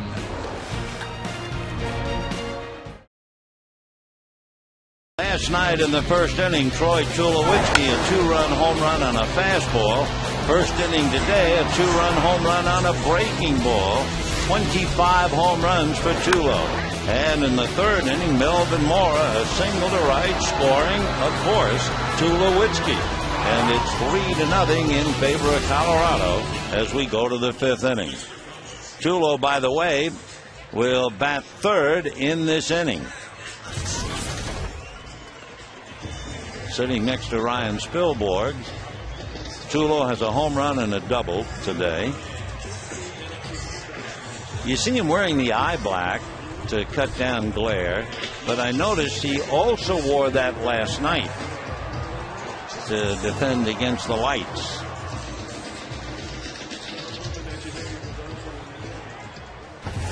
So here comes Dexter Fowler, 2 fly balls to left. 0 for 2 with his speed. You also have to defend against the possibility of a bunt.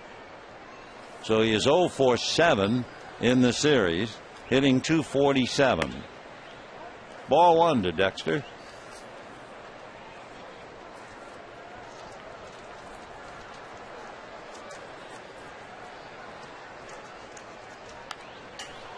Fowler's a Georgia boy, and talking about his running ability, he had 1 game in his young career where he stole 5 bases in that 1 game.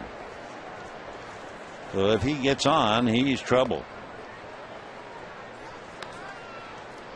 1-1 the count. And of course, it's John Eli's task to keep him off the bases. Ground ball plugged up nicely by Theriot. 1 away.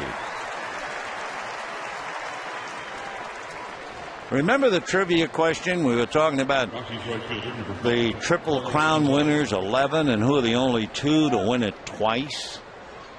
And they were the great Rogers Hornsby and the equally great Ted Williams. One right-handed, one left-handed.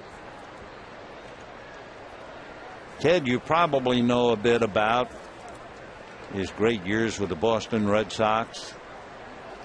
Pilot in the Air Force. Always remember Jerry Coleman telling this story. Jerry was a pilot in the Air Force during the Korean War and the Vietnam War.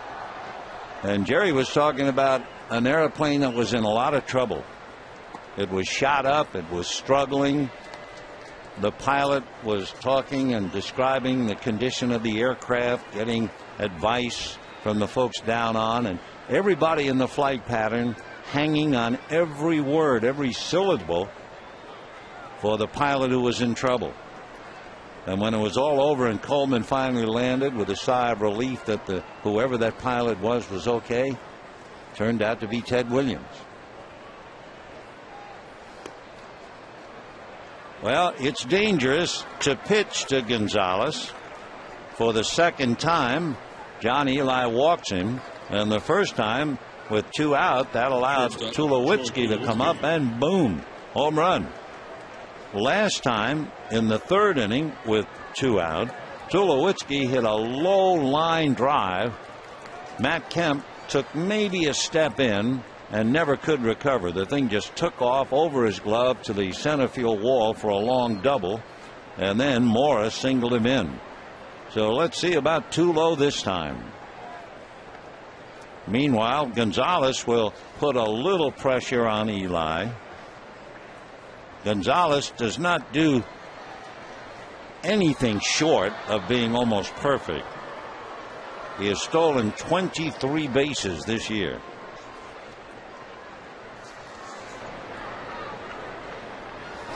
And a fly ball deep to center. Back goes Kemp. Would you believe Tulo has hit another one? Holy mackerel, he's making a joke out of it here in the month of September. And it is 5-0 Colorado.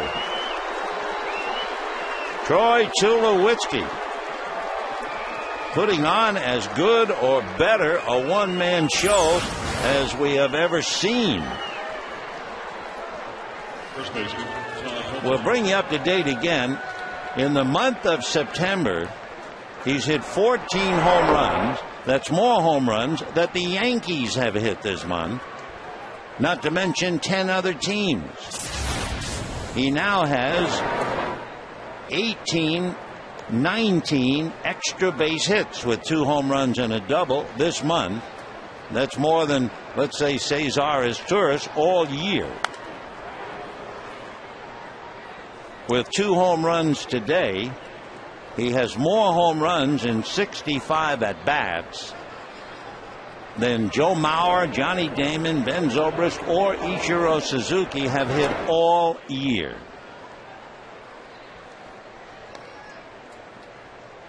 He has hit 2 more home runs than Ton Helton and Jason Bay have hit for the entire year. Troy Tulowitzki, amazing. Rick Honeycutt going out to talk to John Eli on a 2-1 count to Todd Helton. So Tulowitzki now has 26 home runs, plus that double that he hit over Matt Kemp's head. Ramon Troncoso is throwing in the Dodger bullpen. John Eli is due to bat 3rd when the Dodgers hit in the 5th inning. Troy Tulowitzki, 26 home runs, 87 runs batted in, having a phenomenal month of September. As Troy said the other day when they were interviewing him about hitting all the home runs, and he said, I'm trying so hard to enjoy it because I know it's not that easy. And I know it'll disappear just as quickly as it came on. But for the moment anyway, he's been spectacular. And there's a drive, but going foul down the right field line. Todd Helton has a half a dozen home runs. The big guy who hit 49 in his career now sits in amazement, I'm sure, to watch Tulowitzki.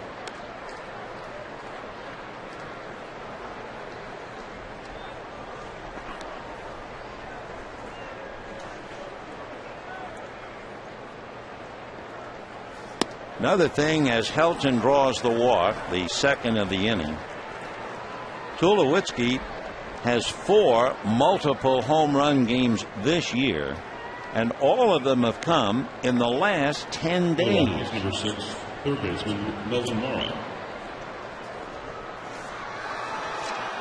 And as we mentioned earlier, Tulowitzki is 25 years old.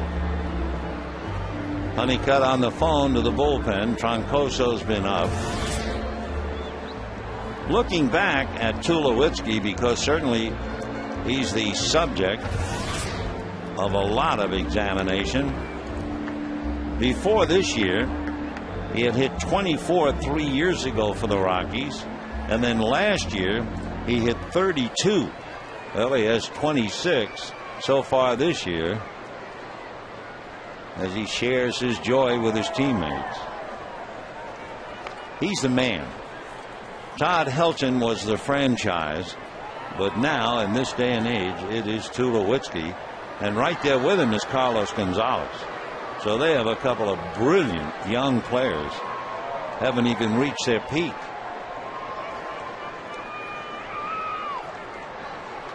Eli keeping an eye on Helton. Sunflowers coming down as Tulo got the greeting. Look at that, sunflower seeds all over him. And now Joe Torre going to the mound, and that's going to be all for John Eli. Eli throwing over to first base to keep Helton close. And then when you look it up, you say, well, wait a minute, how many stolen bases does Helton have? He's 37, and the answer is none. So Eli driven to cover here, 2 walks and a home run. It is 5-0 Colorado, and we'll be back. Chrysler creates a more powerful laser because the competition is always on our tail, and we intend to keep them there. We boosted turbo power. 0 to 50 Laser XE is faster than Toyota Supra. Front-wheel drive laser beats Camaro's E28 in the slalom, and Laser XE has advanced electronics, marked cross leather available, and the Chrysler protection plan. Laser XE. The competition is good. We had to be better. Chrysler thanks America with 8.8 annual percentage rate financing for qualified laser buyers. One other note about Tulo. He's hit 14 home runs in the month of September. The most home runs ever hit in the month of September, 17, by Albert Bell and Babe Ruth. Troy Tulowitzki. Foul back by Melvin Mora.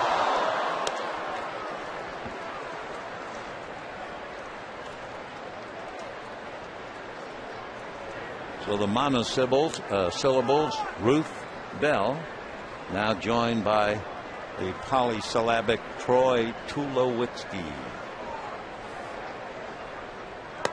1-1. 5 runs, 5 hits for the Rockies. Tulowitzki has 2 home runs and a double, so he's driven in 4 and scored the other one.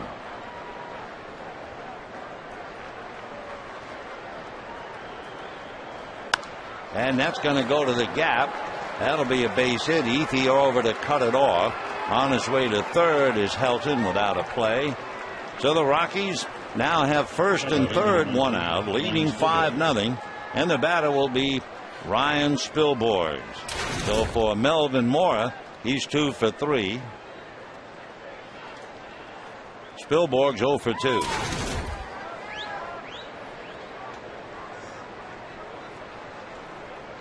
So 5 runs, 5 hits against Eli, and Helton at third also belongs to Eli.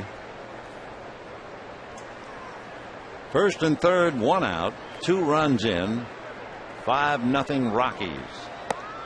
Check swing, ball 1.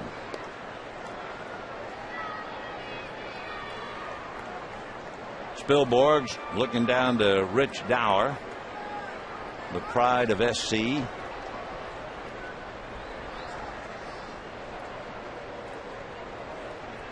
One ball, no strikes. There goes the runner, and a little pop fly to right field. Ethier can't catch it. Coming home to score is Helton to make it 6-0. Mora going to second base. So Spilborghs, a little flare, drops into right field. Base hit, run batted in. That run is charged to Eli, so we can close the book on him. Charged with all 6 runs. And the Rockies first and second. Still only 1 out. And Miguel Olivo coming up. Olivo doubled to left and struck out. Rockies 6, Dodgers nothing. We're in the 5th inning. Fastball hit hard, smothered by Mitchell on his knee. Goes for 1, and they get the double play. Wonderful play by Russ Mitchell to be able to throw the ball accurately on one knee to second base. But no matter what the Dodgers do, they can't overcome Troy Tulowitzki. But they did come up with a great effort to end the inning. And at the end of 4.5, 6-0 Colorado. 4-0 Colorado as we go to the bottom of the 7th. And for Atlanta, it'll be Troy Glaus, Yunel Escobar, and Jason Hayward. And Jimenez continues to work out of the stretch. And a pretty good swing there by Glaus, who's 0 for 1 and a walk. Glaus struck out in the 4th inning, walked back in the 2nd.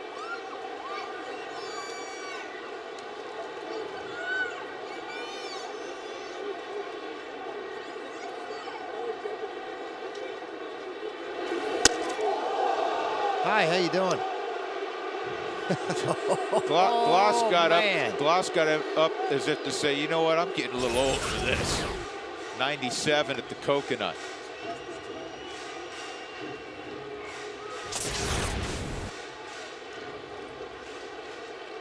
Well, you're not going to get real comfortable. No, you know what, he's nearly impossible to hit.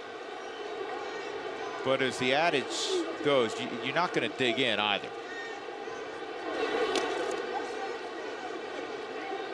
That was a slider. It's 2-1. Ubaldo has walked 6, though he's coming off his first 1-2-3 inning of the ball game in the 6th.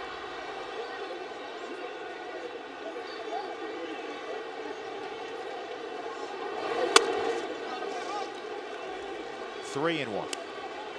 Pitch count if you're curious. Well, and that's sure one you thing. are. And that's one thing that's making it very, very difficult right now in Jim Tracy. He knows what's going on in this ball game, but he's also got to look out for the welfare of his #1 starter. You got 9 outs to go. This ball's hit a ton, and Fowler lays out and he makes the catch. Dexter Fowler. Remember that play? Wow. Off the bat, I didn't think there was any way. Even the fans of Atlanta are clapping at this point. They ought to. It's a native son, and that's as good as it gets. Hardest ball that's been hit all night off of Ubaldo Jimenez. It has gap written all over it. Dexter laid the head, laid out the stride, and then had the reach and the dive, and makes the catch in center field. Watch this. Wow. Really? You know what? He's not a real emotional kid talking about Ubaldo Jimenez. His manager calls him Chief after the great character in the Nicholson film One Flew Over the Cuckoo's Nest, because he doesn't say a whole lot. Yunel Escobar 0 for 2 tonight. He takes ball 1.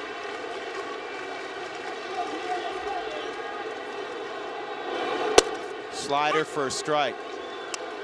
George, you were talking about the pitch count and the pressure on Jim Tracy because it's early in the season. And off the bat, I was about to say that will make his decisions later on a little bit easier. Fortunately, I didn't say that. This ball, an easier chance, I believe.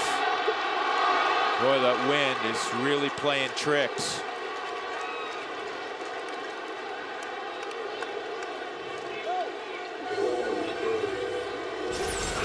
Dexter, 3 out of the last 4 outs have ended up in his glove. This one a little more difficult as he took off flying. He's really got to turn up the afterburners to get there. 2 outs in the 7th. John Hayward. Jason Hayward, excuse me. And the curveball for a strike. Hayward struck out in the 2nd and then walked on 4 pitches in the 5th.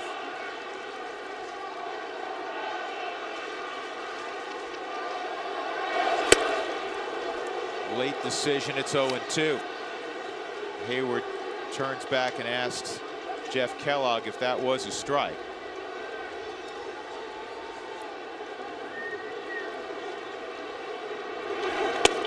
Splitter, 1-2.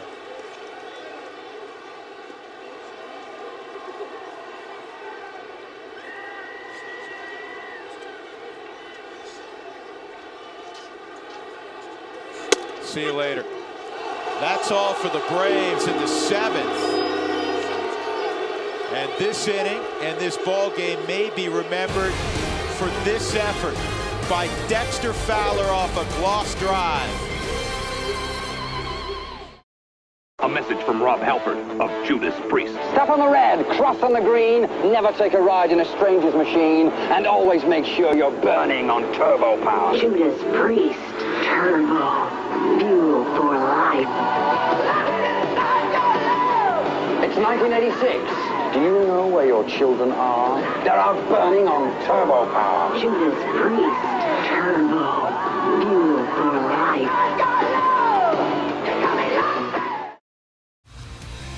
Colorado Rockies baseball on AT&T Sportsnet is brought to you by Southwest Airlines. Low fares, no hidden fees. That's transparency. And by Wells Fargo. Wells Fargo customers get your 2-for-1 Rockies club level tickets by visiting wellsfargo.com/Rockies. Well, here we go. Bottom of the 7th inning. Still scoreless. Marquez is due up 3rd in the inning. John Gant out there facing Ryan McMahon. Reached on an error and struck out. This ball hit in the air to right field, but it is playable. 1 out.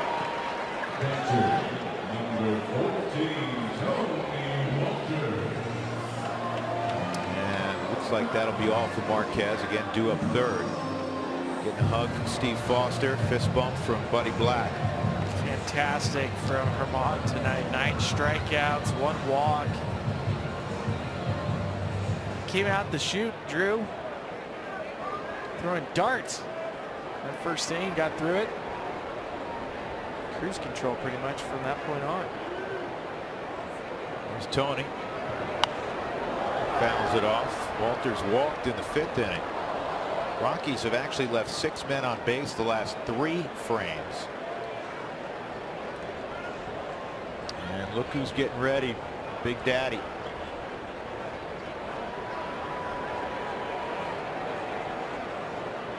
Gerardo Parra right now is in the on-deck circle. But if no one's on base, Buddy may go with Holiday. And if you're wondering, last night Buddy called on Holiday to pinch hit in the 6th inning. And he may do the same thing here before, the 8th or 9th inning. Usually you're going to save your best, your biggest home run threat for late in the ball game. I'm not saying that won't occur tonight, but we had that discussion this afternoon. The reason Buddy did it yesterday and fired Matt in the 6th inning, he liked the matchup in the 6th. Turned out Matt, lined a single to center field. Where sometimes, you go later in the ball game, you're going to get somebody really nasty. It could be a Jordan Hicks. Maddox had, with last night, 4 plate appearances at the big league level in over a year. So almost, break him in slowly with a matchup that's favorable. The reason I think he may, if Tony doesn't get on here, may fire him looking for that one big swing. Not that Gerardo can't provide it, but obviously Matt has produced far more home runs in his career. Gerardo's a guy that's more gap to gap.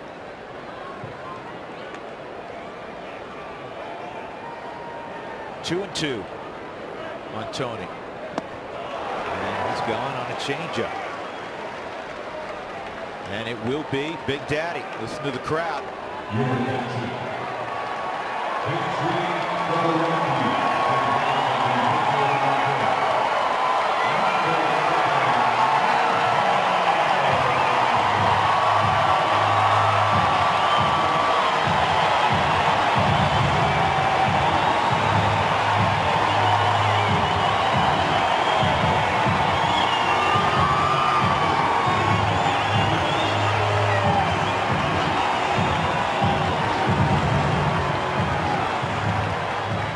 Special. It was the same thing last night.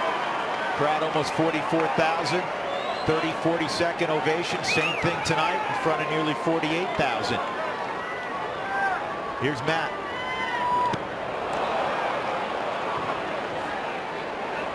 And as many times as he's done this, stepped into a big league batter's box, and as much success as he's had, the nerves have to be a little more profound right now. Always. High drive, deep left. Take a good look. You won't see it for long. Big Daddy has done it.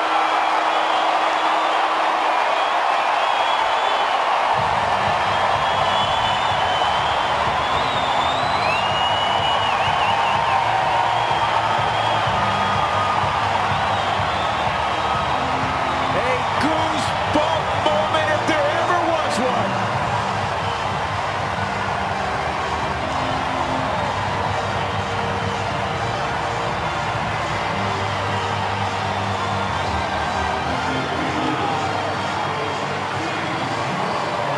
How special was that? They're going to call him out. They ought to call him out.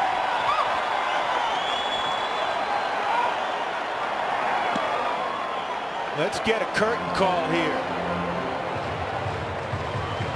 Fantastic. I mean, goosebumps. You saw the pitch, first pitch curveball. It's almost like he set up Yadier Molina to throw it again. That'll end the inning. The Rockies lead it 1-0. The big man still has big time power. He knew it immediately. Welcome home, Matt Holliday. Big Daddy's back. As we go to the bottom of the 8th inning, Drew Goodman, George Frazier, Jenny Cavnar. Bottom third of the order for the Reds, Zach Cozart and Rafael Betancourt, who got the final out of the 7th inning with some traffic. Fires the first pitch that's out of the zone, ball 1. Cozart 0 for 2 and a walk.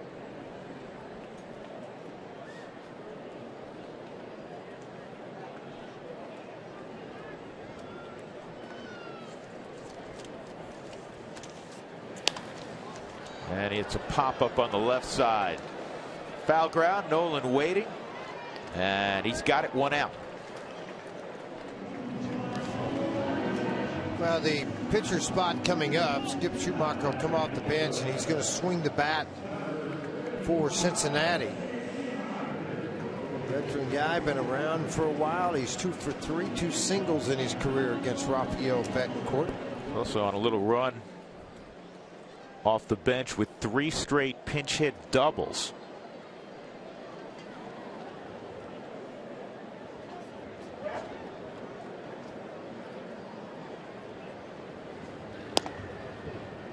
Raffy touches the outside corner at 91.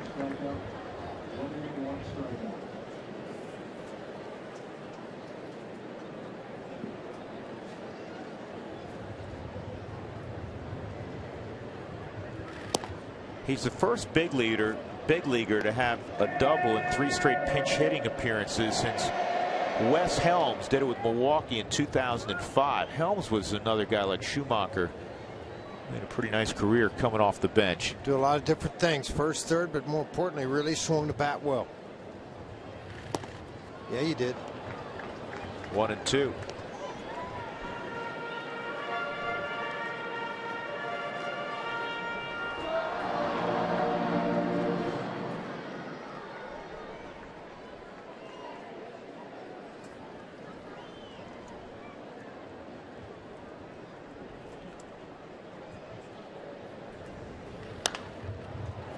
This has popped up, and Nolan may have a chance here. Did he catch that? Yes, he did. That's the second time Nolan's got in the stands this year. Second time a Rocky has got in the stands today. Yeah, that wasn't a little easy there. That was pretty tough. Keith Duggar running down the sidelines to check on Nolan. Must have gotten hit in the throat or something when he tumbled into the stands. Yeah, Keith checking out the collarbone area, the neck area. Let's take a good look at this again. Nolan staying with this play as he does with every play. Flipped the glasses down, got over by the stands. And then as he jumps in, he catches it. And I'm wondering if he caught it on one of those cup holders that is along the front of the that front row where people can put their drinks. You see the fan reaching over, but Nolan's the one that got there.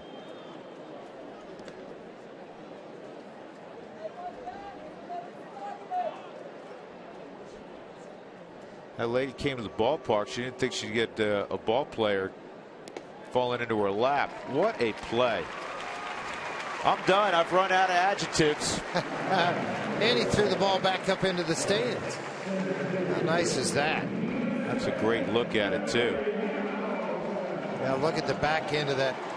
Yeah, you see there, it's almost like very quickly like he choked a little bit on something. Dos Calzo's checking. He's in the ball game. There's 2 outs now.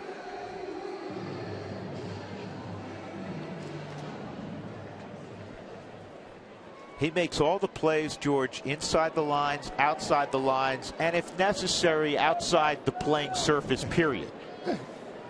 It's fun to watch. Billy Hamilton, 2 outs, nobody on. Both corners shorten up.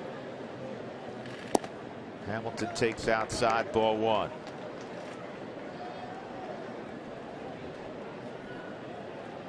RBI single in the 4th. He was robbed of a base hit by Arenado on a scorching line drive.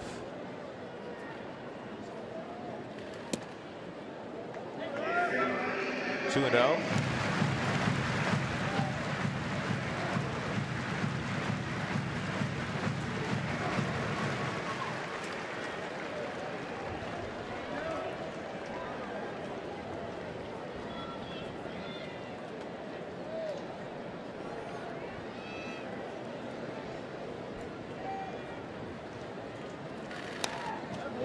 Well, if you're one of the first 10,000 on June 3rd, that would be on Wednesday when the Dodgers are in town, you're going to get a beautiful beach towel. Rocky's Beach Towel, sponsored by King Soopers. So make sure you're at the ballpark early. Be one of the first 10,000 to walk through the gates at Coors Field and be rewarded with one of those beautiful beach towels.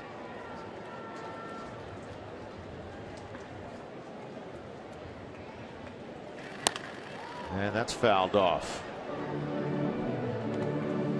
Talking to Rafael Betancourt this morning, and that surgery, and your son Parker went through the Tommy John surgery. Rafael, and you're talking about a 40-year-old now. Not only is he back to where he was, but he said that the day after he pitches, he feels better now than he did prior to the surgery. Well, he did a really good job of rehabbing everything. Then going to going to Grand Junction for a period of time, then to Colorado Springs. He knows there, 1, 2, 3 inning for Betancourt, so he was asked to get 4 guys. And Rafi always does as the assignment calls for. He gets all 4 guys. 4-4 going to the 9th. Whitesnake Watch, May 1st at the Myriad. Rockin' on stage with Whitesnake. Feel the sting. Plus special guest, Bad English. Reserve seats now at the Myriad box office, Civic Center box office. Select Sight and Sounds are charged by phone. May 1st. Whitesnake, produced by Contemporary.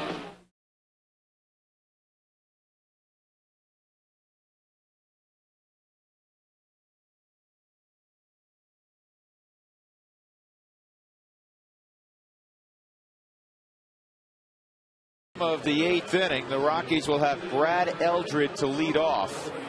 Well, learn the game of baseball the blue-collar way with Clint Barmes on Rockies All Access. That's tomorrow night at 7. You'll get to know Clint even better and see why he is so well thought of on and off the field for the Colorado Rockies. That's Rockies All Access tomorrow at 7 p.m. right here on FSN Rocky Mountain. The Cardinals now have Mitchell Boggs on the hill. He's one of the few who did not appear for St. Louis yesterday. Mitchell Boggs, a former starter, University of Georgia product. He throws very, very hard. Starts out with a slider, and that's, you're going to get 1 of 2 pitches with Boggs, George. It's the heater or the slider. Average fastball speed, slider, last 89. Appearance 33rd. Opposition hitting just 212 over 35 in the 3rd innings. Brad Eldred hammers one to left, and he's got his 3rd hit of the night. And falling down is Matt Holliday.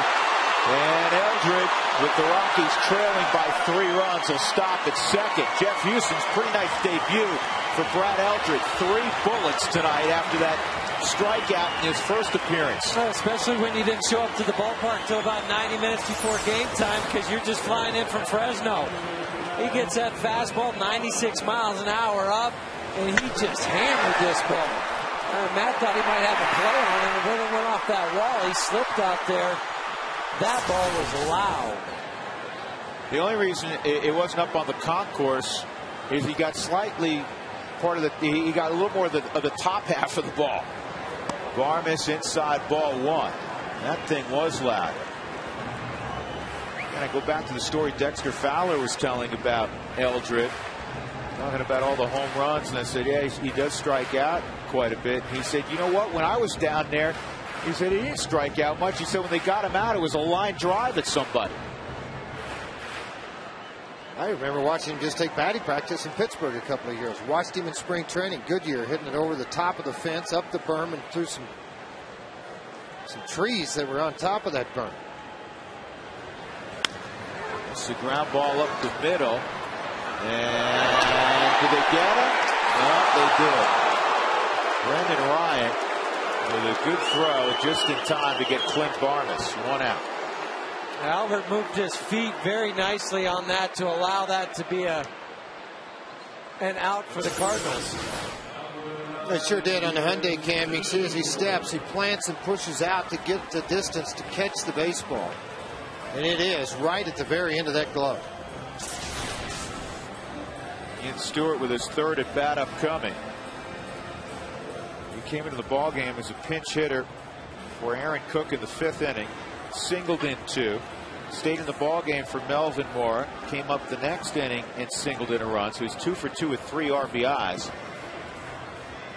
And Tony La Russa is not going to allow Mitchell Boggs to face him. He's going to take the rock from Boggs, and they're going to go to Trevor Miller. Ian Stewart will face Trevor Miller. Who wants tacos? Fans, if you'd like to receive text message alerts when the Rockies score 7 or more runs for the Rockies Taco Special, text the keyword taco to 95323. Feed your Rockies fever only at Taco Bell. So Miller was on last night. He'll face Ian Stewart here. Miller faced 2 hitters last night. He gave up 2 hits and an earned run. You got to figure he's the only lefty available. Dennis Reyes threw a lot of pitches last night. Typically, this is a guy that's been pretty good, and it's been very good against left-handers. 8 holes. He's inherited 28 base runners, and 5 have scored. 79% first batter efficiency.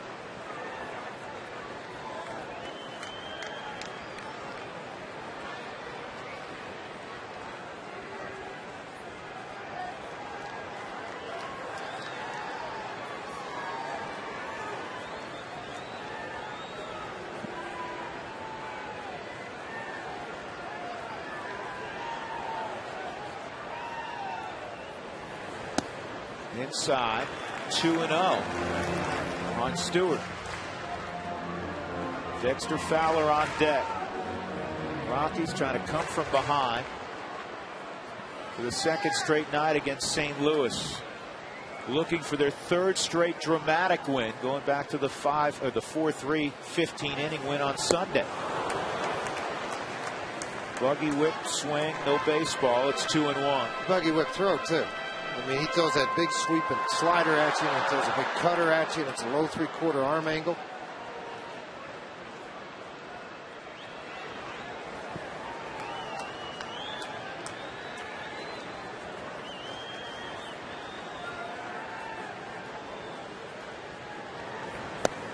Three and one. Photo day coming up at the ballpark July 10th. Take the photos with your favorite players and coaches. Gates open at 3:30 for photo day.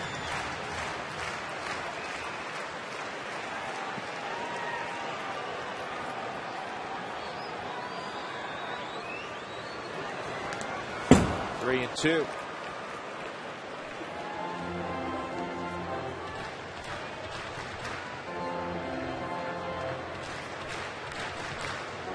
This is where Ian really has to stay on this lefty, because he's going to come with something a little low 3/4, whether it's the 88-mile-an-hour fastball or that slider. Got to keep that front shoulder in. Ball four.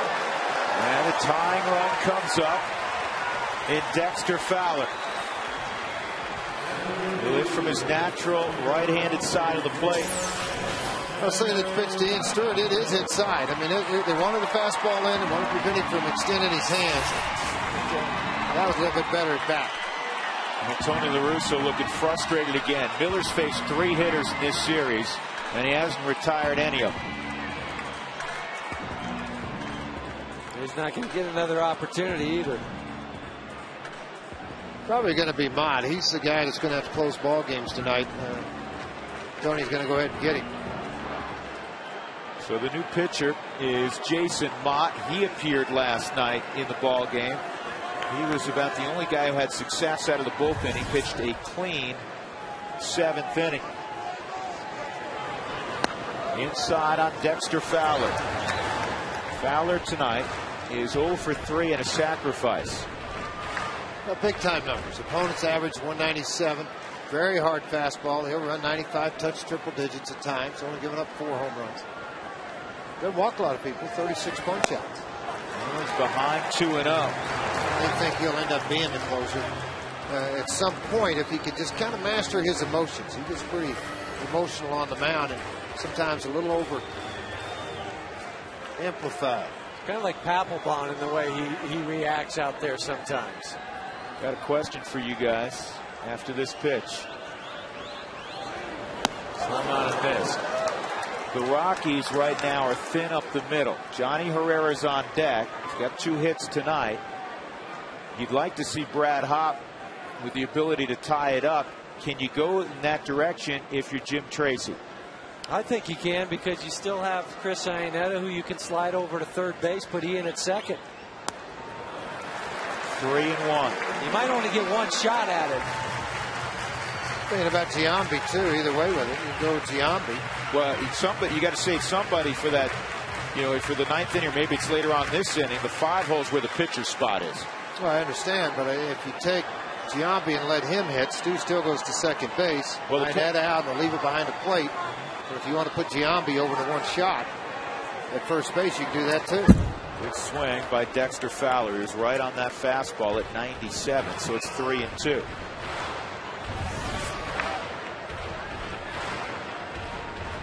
Throw pretty hard. 99 to get your attention and settled on back into 96 and 97. Well, when you're at the plate, Jeff Houston, you at least know what's coming. Well, and what you really have to do, too, is kind of key down a little bit, because he's going to supply the power. And sometimes with a power pitcher, you think you have to swing harder, and it's just the opposite. Here's the 3-2. This ball hit high and deep right center field. It is gone! Watch out!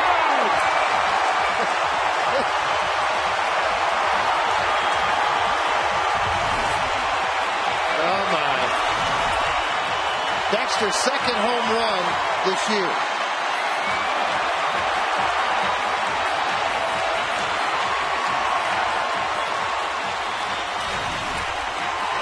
That was hit like a left-handed slugger. 98 miles an hour on this fastball. Dexter gets his hands back and his foot, timing everything, and as soon as he hit it, Everybody in the dugout, everybody here knew it was gone. I was watching Albert Pujols too, and he's just kind of shaking his head going, I can't believe this is happening again. Evan McClain is the new pitcher in the bottom of the ninth for St. Louis. Who's Evan McClain, you ask? Well, he just got his first ticket to the big leagues this afternoon. This is his major league debut. Well, nothing against this, but I have no idea where Feather Ridge Community College is. It's in Spring Garden, California, but I didn't know that. Tucson, Arizona, where he resides. I mean, his contract was purchased in he was outright trade for the Reno Aces, Arizona, on April 25th, 2009. He's been around a while. He's been with Tucson the last 3 or 4 years, had not got to the big leagues. Pitched well in 24 starts last year for Memphis, and here you go. Georgie's been a starting pitcher in Memphis. 17 starts this year, 5-7, a 4.47 ERA. So Tony likes to have 2 left-handers in his bullpen because Reyes threw so many pitches last night. I don't think comfortably use him tonight. He got the other lefty up.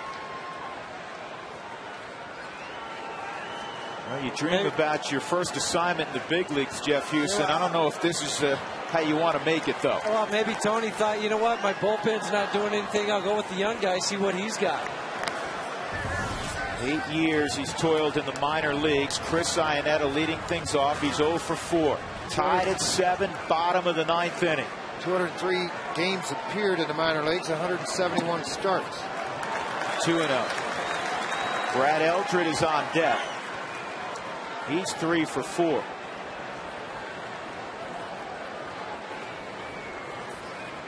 Well, obviously, Eldred's seen him sometime this year. That's a strike. Playing in the PCL with Memphis. He's in Colorado Springs. You got a puzzled look, Parker. It's my general 9th inning look. Here's the 2-1. What's going to happen next? 3-1.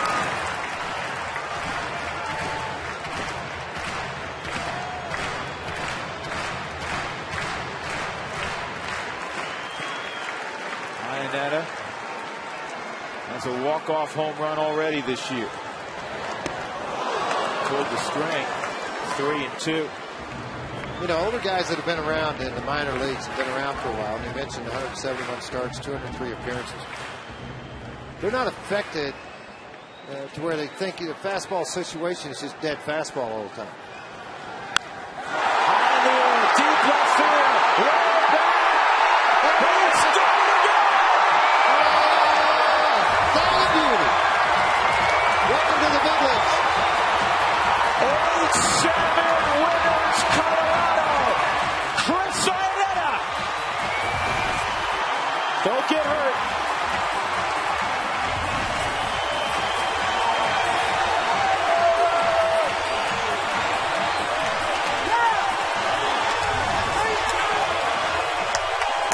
This is some kind of week, huh, partners?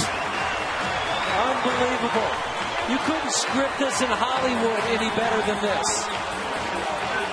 They spotted him 7 last night. They win with a 9-run 9th inning. The Rockies spotted the Cardinals a 5-run lead tonight, and they win at 8-7.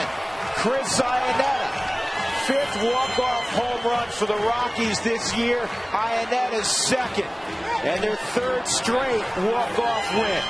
Streak the winner, Evan McClain, in his major league debut on the 6th pitch is the loser. You think it's easy being a carpet? Don Rickles has new Anso 5 worry-free carpet. Nice doggy. Can you believe this? Oh, here comes the kid. Oh, cute. I knew it had to be chocolate. What's the matter, lady? Another bad year for Bordeaux? Don't worry. With a little cleaning, oh, that feels good. I'll still be gorgeous. Revolutionary Anso 5 worry-free. The carpet that can really take it. Okay, you hockey pucks. I'm ready for anything. Other than the starter for Colorado Rockies, Jason Marquis, who's looking to win his 8th ball game. He'd be the first 8-game winner in the National League. And Houston Street will come in here trying to wrap things up and pick up another save. These 102 saves are tied for fourth most all time by a player before the age of 26. Bill Moore's part of the double switch is out in right field. And so Houston Street will bat fourth as the Cardinals are going to make a big come from behind. Not sure yet if it's going to go extra innings or they'll just tie it up here and go extra innings, or they'll come up with a 4 spot and win it. What do you think, Dan? Now, this guy at one point, he was lights out. Houston Street. Well, he's 8 of 9. They just haven't had many save opportunities of late. And the one thing, he is very, very tough against left-handed batters. On the season, they're batting under 200 against him. And lefties are just 2 for his last 23. That's an 087 off Street since April 19th. Street was an outstanding pitcher in college at Texas. Hard thrower. At one point in his career was with Oakland and now trying to close games out for the Rockies. Just 21 minor league games prior to his Oakland debut, and in 05 he was the American League Rookie of the Year. It's part of the Matt Holliday trade. They also got Carlos Gonzalez, their left fielder, and left-handed pitcher Greg Smith in exchange for Holliday. Quickly 0-2 on Duncan. Yadier Molina is on deck. We're going to tie it up here in the bottom of the ninth, or just flat out win it? You just go ahead and win it, Al. Okay. 6 hits on the day for the Cardinals. Out hit 11-6, trailing 5-2. Need base runners. 0-2 pitch by Street. And Duncan waves at it and strikes out. That's how we start the bottom of the ninth. You can hear the fans' discontent as it's been a rough way to end this homestand for St. Louis. Mentioned 6 hits, 2 of them by Yachty and 2 of them by Brendan Ryan.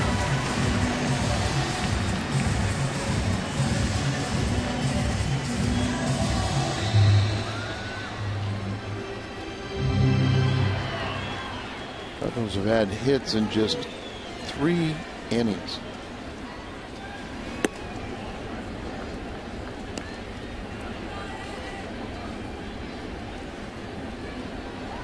See Molina's frustration as he threw the ball into center, no one covering. Second base, slammed his glove to the ground. You don't see that very often from Yachty.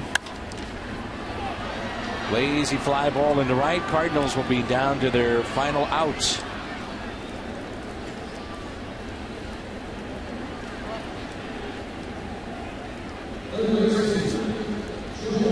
This Street is 6 foot 191. He doesn't look that big, does he? No, he doesn't.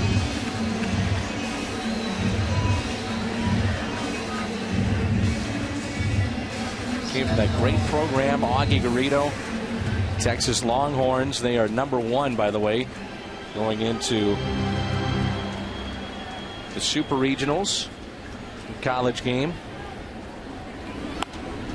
And Thurston pops it up but foul.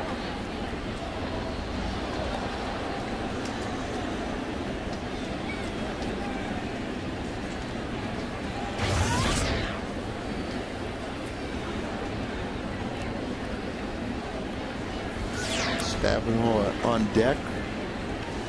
Thurston reaches. Here's the 0-1 pitch by Street to Joe Thurston. Instead, stoppage in play. Cardinals only 6 base hits. They have stranded 5 today. Colorado has left 9 on. 0-1 pitch. Thurston, line drive into right. This should do it. The Rockies come into St. Louis and sweep the Cardinals 4 straight. Last 4-game sweep of the Cardinals was back in 1994 by the Rockies. And they do it here in 2009 at Busch Stadium. Well, that's what you need. Everyone can put out a competitive 8. And what you really wins pennants is your bench strength and your bullpen, anchored by a dominant closer, and the Cardinals have the best. Lee Arthur, appearing in his 38th game, he has 1-2. Lost 1, ERA keep on going down, and the 30 saves. nearly a strikeout per inning, and a good 4-to-1 strikeout to walk ratio. And if you just look what Lee Arthur has done in the month of June and July, you know why the Cardinals are creeping up on the Philadelphia Phillies. Cardinals trailed 2-0, tied it. Now have a 4-2 8th inning lead, and this big Cardinal crowd having a good time at the ballpark. Cardinals make a defensive change as we head into the 9th inning.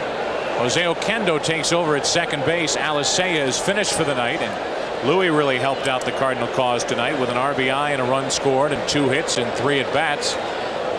Oquendo at second base and Lee Smith on the mound.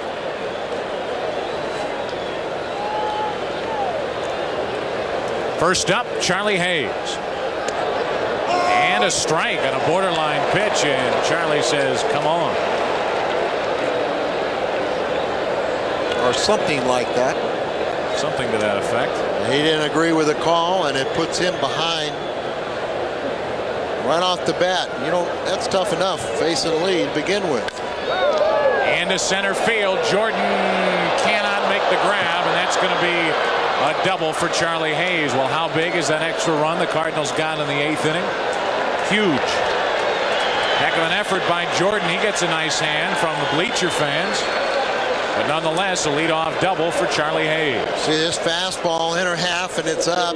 Jordan dives for it. He misses it by quite a ways, but he could afford to dive for it because he knew Gilkey would be behind him.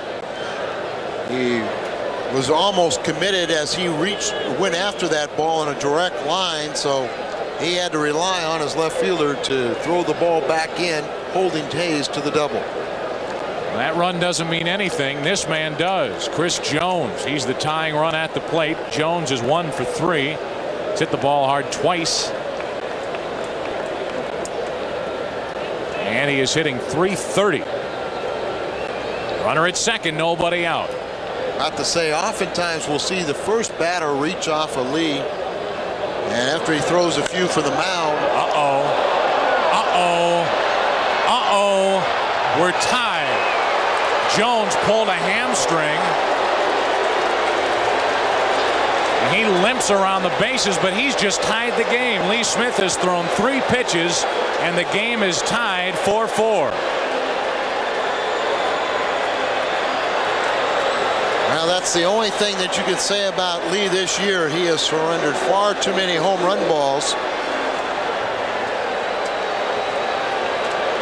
And this pitch right up, it was kind of down a little bit, and there you see on the swing his knee or what it was, but fastball down and in. You want to go up and in, not down and in, because they can go a long way. And Lee Smith gives up his 7th home run of the year, and we are tied at 4-all.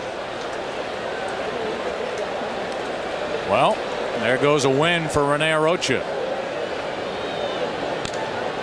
Boy, they're taking some cuts. Castilla pops it to second for Oquendo. 1 away. We need to pause 15 seconds for station identification on the Cardinals Baseball Network.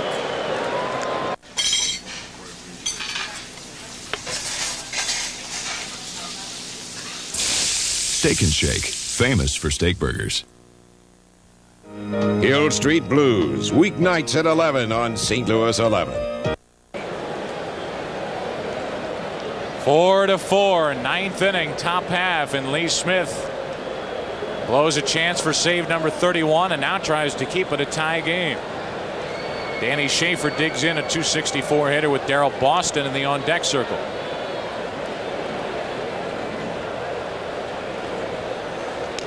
Cardinals left 2 men on in the 8th inning. They've stranded 7 tonight. And that's come back to haunt the Cardinals as the Rockies have tied it here in the 9th inning at 4. Danny Schaefer ahead on the count, 2-0. This guy's hit 3 home runs. He went 2-1. I was going to say, Joe, that oftentimes we've seen with Lee that he really doesn't get his good octane until after he's thrown a few pitches from the mound. This time the first 3 did him in. Tied the game at 4. And the 2-1 to Schaefer. 3-1 with Darryl Boston, a home run threat on deck, and Cardinal bullpen springs to action.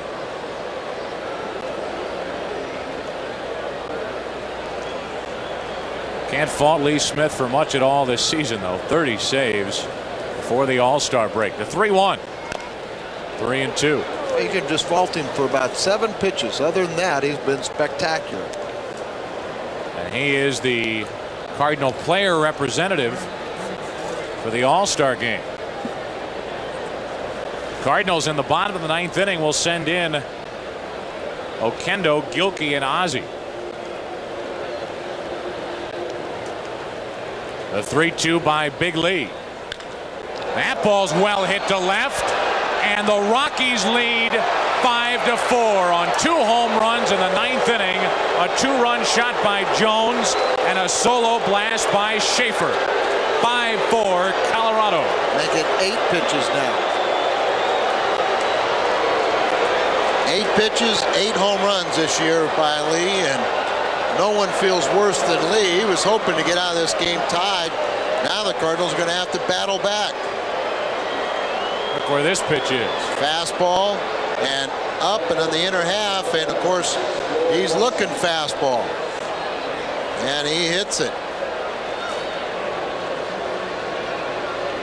3-run 9th inning for Colorado, and what was a 4-2 lead is now a 5-4 1-run deficit as Lee Smith has given up 2 home runs, 3 runs in the 9th inning. Marcus Moore may be in line for his first big league win in his major league debut tonight.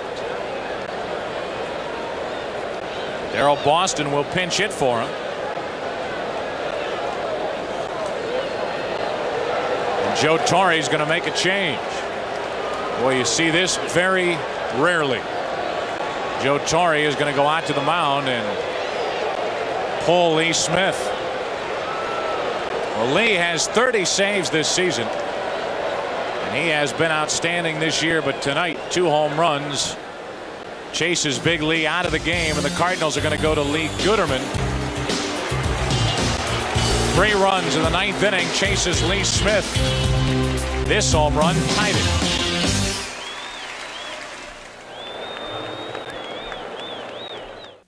More music for your eyes. More Sony Video 45. David Bowie's best with the uncensored China Girl. I could escape this feeling. My China Girl. Modern Love. And Let's Dance. Own your favorite videos. Sony Video 45. Available at record or video stores. Or call to order your Video 45 today.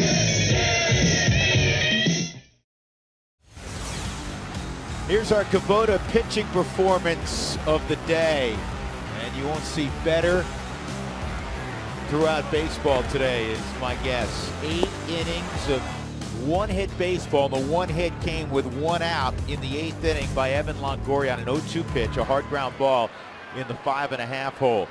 That was right after Nolan saved the no-hitter on a smash from Brandon Crawford with a gorgeous play. First pitch strike on the pinch hitter, Yangervis Solarte, who's 4 for 6 with 2 home runs career-wise against Marquez.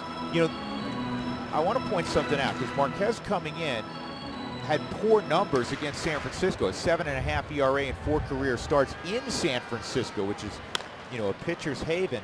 And there were some guys like Solarte that had done a lot of damage. Brandon Crawford coming in 6 for 13. Brandon Belt 5 for 7, including a double and 2 triples against Marquez. Buster Posey a .429 average against Marquez, and they didn't sniff anything today. They didn't, and I think it's because, you know, in past years and seasons, Marquez has primarily been fastball, curveball. When he brought into that slider, it changes the dynamic of an at-bat every single time. And this is popped to center field. Desmond tucks it away. 1 out in the 9th inning. That'll bring up the leadoff man, Steven Duggar. 2 base runners. Pilar on an 0-1 changeup in the 6th inning, leading off, was brushed by a pitch. That's the first base runner. And then the Longoria single, again with 1 out in the 8th inning.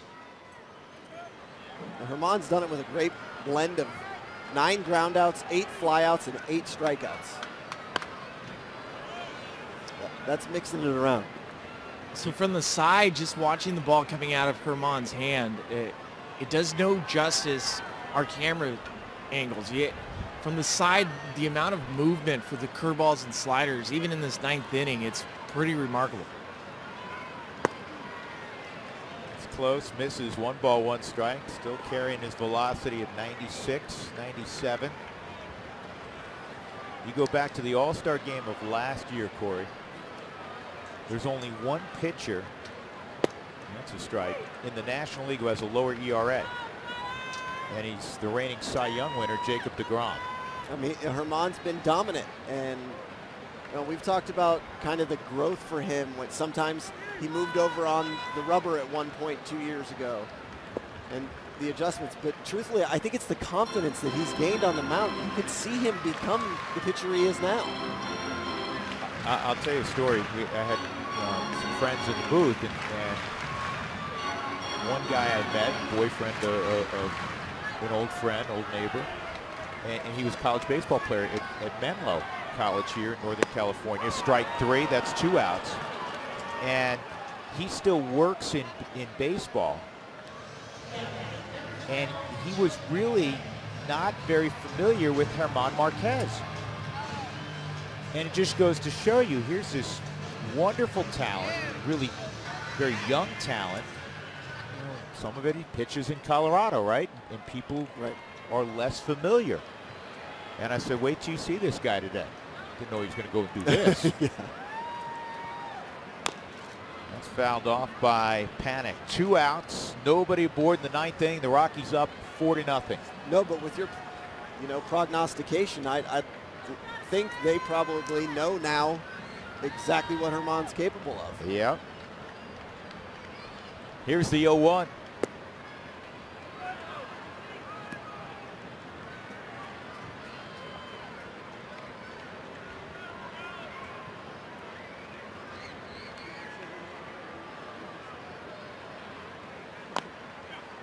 And the foul ball makes it 1-2. Finish what you started, Germán. I think he's had the look from his first pitch that he was going to finish what he was starting. Here's the 1-2. Fouled off. Would you call that the eye of the tiger, Spiller? I would. Just look at his demeanor. I mean, he's not breathing hard. He feels like he's completely in control. It's just him and the glove. And he and the glove are winning. 1-2, ground ball foul.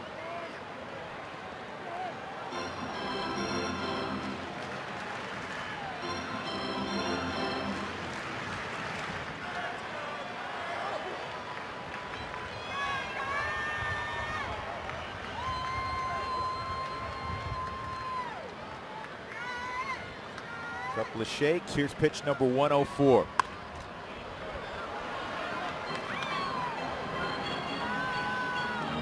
Panik, if you're thinking about producing your 10th strikeout, Panik, year in and year out, one of the toughest guys to strike out in baseball. Another 1-2. Slowly hit to Mark Reynolds. He'll run to the bag. There is a complete game performance for the ages in Rockies history. Germán Marquez with a 1-hit shutout at San Francisco. It is the first complete game for the Rockies since almost 2 years ago to the date, and it also happened here in San Francisco.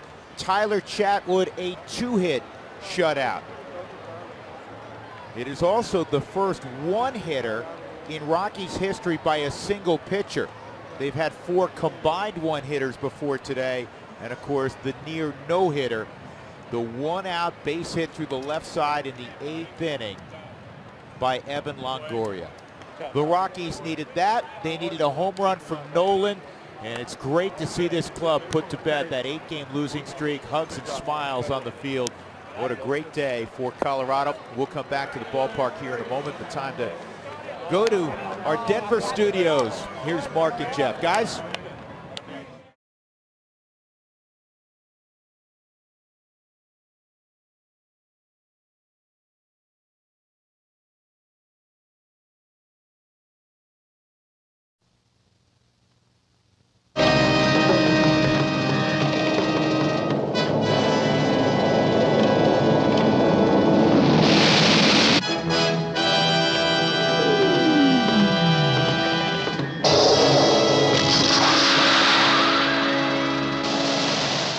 Our galaxy is split into two warring factions, our own and the one ruled by the evil Count Zarthan from the League of the Dark Worlds. The Count has created a weapon so vast, so huge, that it would take a whole planet to conceal it.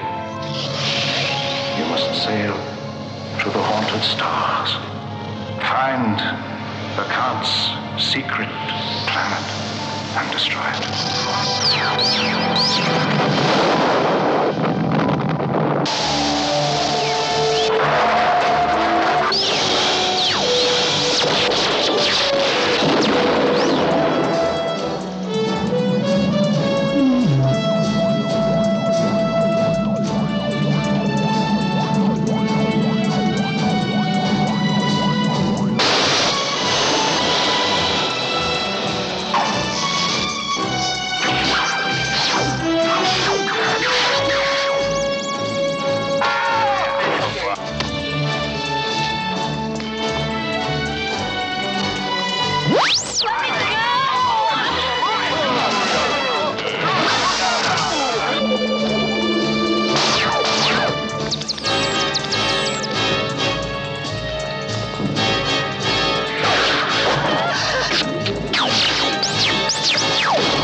There have not been many that I can recall, fellas, where the Rockies got themselves in such a deep rut that it looked like an impossible road. Tonight's turned into one of those nights, down 9-3 with 3 outs left. Well, again, it's a very good bullpen. 321 earned run average when they came in to tonight's play. Ranked very high in the National League. Second inning of work for Reyes, Miguel Olivo, Seth Smith, Ian Stewart. Miguel with a base hit his last, back in the 5th inning. He's 1 for 4. Hit a ball to deep right field his last time up.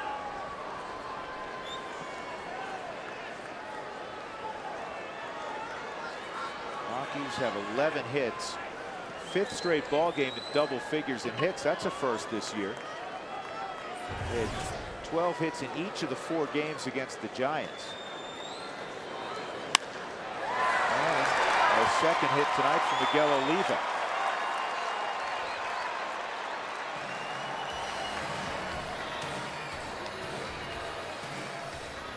Atlanta won tonight 6-3 over Philadelphia. Washington beat the Padres. That's good news. 6-5. Yeah, Ryan Zimmerman a walk-off. Yeah, he had 2 home runs in that ball game for Washington. The Mets got a shutout from Johan Santana. They beat Cincinnati 3-0. Houston beat the Pirates 6-2. Cardinals will be excited to see that Cincinnati score. The Giants beat Milwaukee 6-1. That's not good. Cubs are beating Arizona 6-2 in the 8th, and the Dodgers in the 5th hammering Florida 6-0.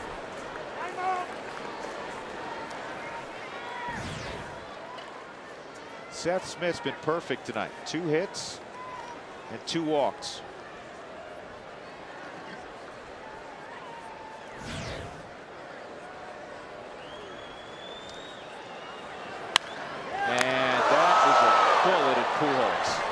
You can't hit it any harder than that.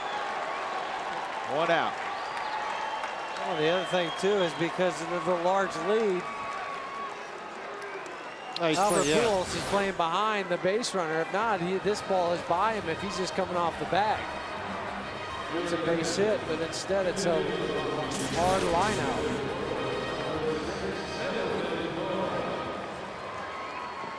In the pitcher spot in the 7 hole, Melvin Mora will hit. And a right-handed batter, so Pujols will hold on Olivo because the closer you can hold him, obviously with a left-hander, better chance to turn a double play ball on the ground. Yeah, just a base hit to right by Mora. And Miguel Olivo will go first to third.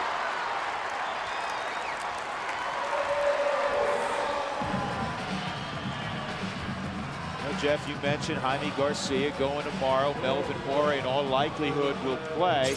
Nice to get an AB for him late on a Tuesday night, even if the Rockies don't pull off the miracle. Yeah, and that's what a lot of managers will try to do. The night before you're going to start, then they want to try to get you an at-bat, and this was a perfect opportunity for Melvin to get that at-bat.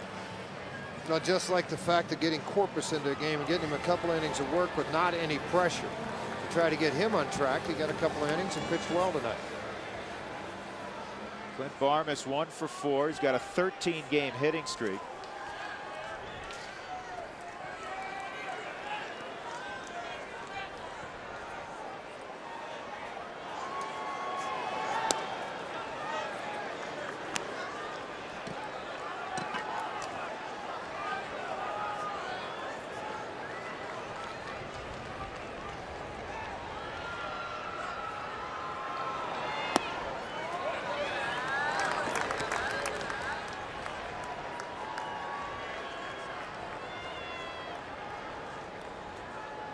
Got a closer, Franklin, up with a 6-run ball game. You mentioned earlier, Tony has managed a lot of games here. Not going to let this thing get away from him, particularly with the New York Mets beating the Central Division leading Cincinnati Reds 3-0 tonight. It's 3-0 on Barnes.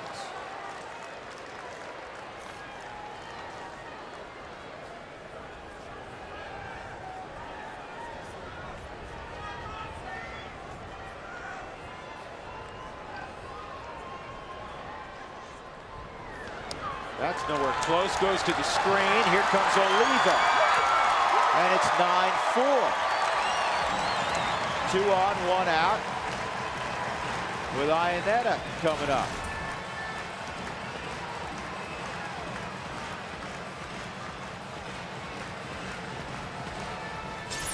Let's look at this pitch, see where this ball hit.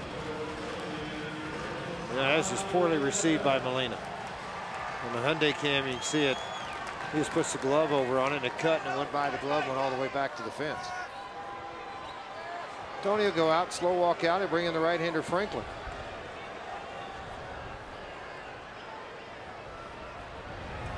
And scored a pass ball. And I think that's the right call, too. Cards 9, Rockies 4. Rockies trying to make things interesting here in the 9th inning. There's 1 out. They have Mora at second. He singled. Barmes just walked. Olivo, who singled, came around on the pass ball a moment ago by Yadier Molina. Chris Iannetta, who pinch hit and stayed in the ballgame at third base for just the 2nd time in his career, will face Ryan Franklin. This is not a save situation. 31st appearance for him, 216 earned run average. Not a guy that strikes out a lot of people, but he induces a lot of ground ball outs. Very, very good at first batter efficiency. Sitting out in the bullpen in a 9-2 game. I'm not sure he was probably planning on being out here in the 9th inning. He'll throw strikes. Sinker, slider, changeup. Works the outer half of the plate a lot.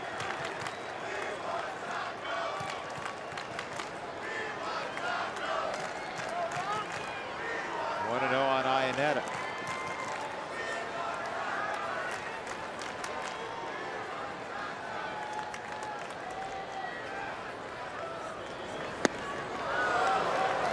The irony of this night, George. You know, it's all about pitching. The Rockies have 13 hits tonight. That's more than any game they had in the Giants series, and they had a lot. They had 12 hits in each of the Giants in the ball games against the Giants, and they won 3 of 4. Tonight they're down 5 runs with 13 hits. Dexter Fowler on deck.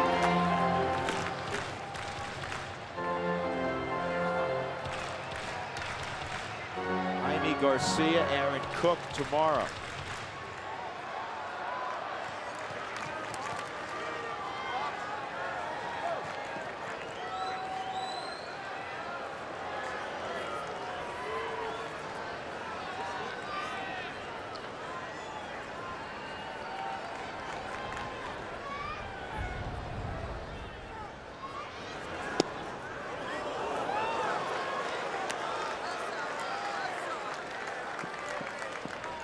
Just missed 2-2. Well, yeah, of course, in the pitcher's mind right now, he's saying, how did you not swing at this thing? It did catch the strike zone, 76-mile-an-hour curveball. After a couple of hard pitches, hard slider, and a good fastball. Right in the corner of the Ford strike zone, 2-2. It worked him away the whole time. I wonder if they'll try to bust him in with the fastball. Well, he does occasionally, Jeff, but most of the time Franklin likes to work the outer half of the plate and everything moving away from the hitter. There's your choice. Fastball in after a strike. Started out well ahead, and then now the count at full 3-2. Tell you what, if he loses Iannetta, it really gets interesting. You have Fowler on deck, and then the potential tying run would be in the on-deck circle. And that's when you would see probably Brad Hawpe. Yeah.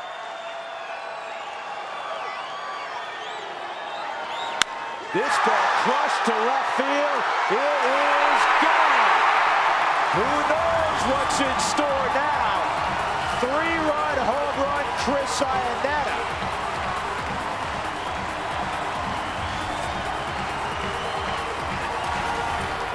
Nine-7.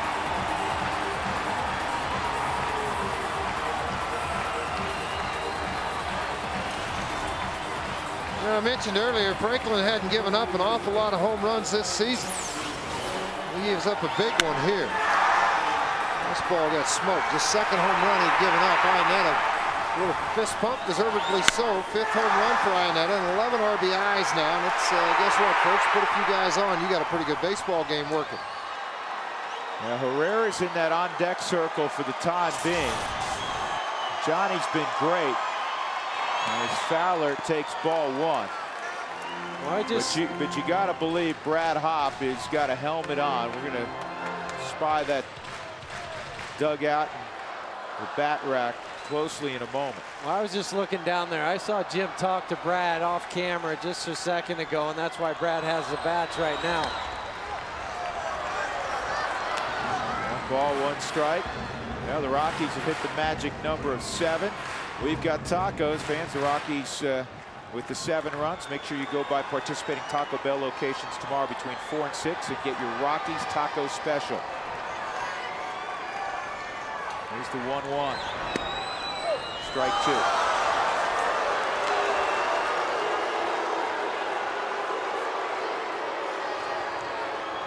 That ball didn't travel in the air a long time. The ball hit by Chris Iannetta. It cut through the teeth of the wind. He's a strong young man. This ball is hit well to right with top spin. It is off the base of the wall. Fowler in the second with a double. Tying run will come up in Brad Hawpe.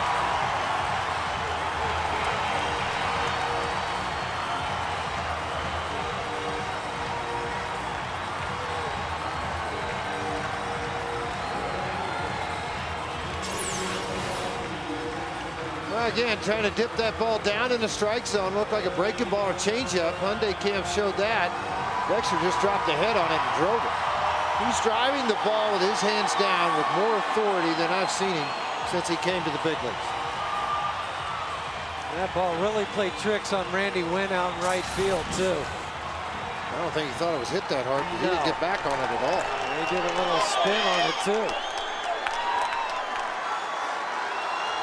Raise your hand at home if you thought the Rockies would get the tying run to the plate, trailing 9-3 in the 9th. And still only have 1 out. And there's no parachute. This is their guy. This is their closer, Ryan Franklin. He's faced 2 hitters. Iannetta hit one 400 feet. And Dexter Fowler just hit one 370.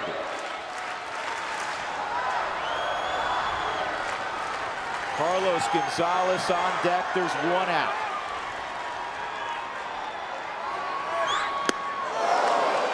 Home run hack, 1-1.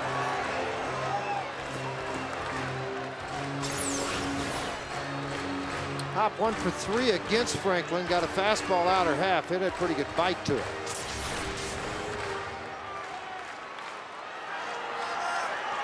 Brad's got that natural lift in his swing.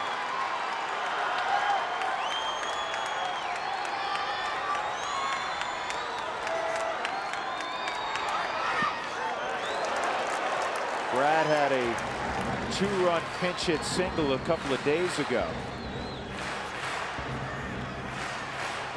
Because of that injury to the ribs, his playing action the last few days has been limited to the pinch hitting role, so he's getting a little more familiar with it. The Rockies' everyday right fielder.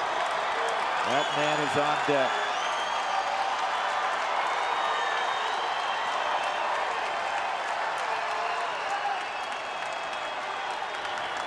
(9-7) St. Louis.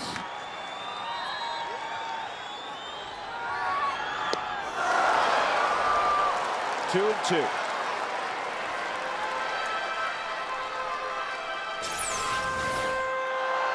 Location, that's what it's all about. Took a lot off of the pitch and just dove to that outside half.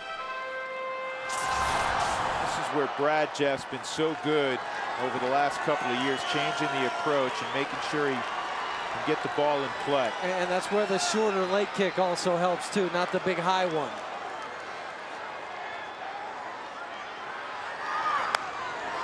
This is a tough play for the shortstop, Green, and out at first.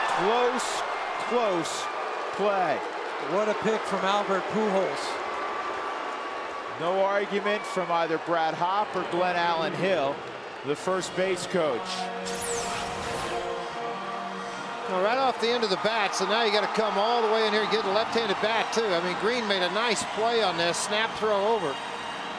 And he is out, and he did when he picked it. You know, look on the Hyundai cam and just take a shot at it and just see exactly what it is. He got him. Yeah, but that's not an easy pick. That was a very tough pick for Albert because it was the in-between one. Well, no left-handers left in their bullpen. Drew mentioned Parachute. Well, the next two guys both left-handed. Both guys that can leave the yard in a heartbeat. Yeah, and, you know, you say, well, if you're Tony La Russa, it goes against conventional wisdom to put the tying run on base and bring the potential winning run to the plate, especially in a guy like Giambi. So Gonzalez will stride to the plate. He's had a large night. 2-run home run in the third, a single in the fourth, and a 415-foot double in the 6th inning. The Rockies' leading hitter in terms of home runs and RBIs, the potential all-star Carlos Gonzalez. 2 outs. Fowler at third.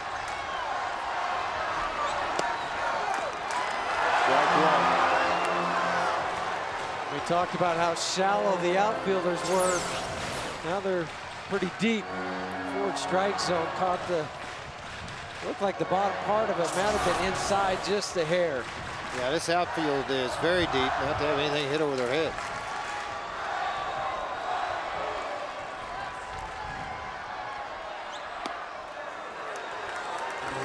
Trying to run the ball in on Gonzalez. Cut fastball at 90.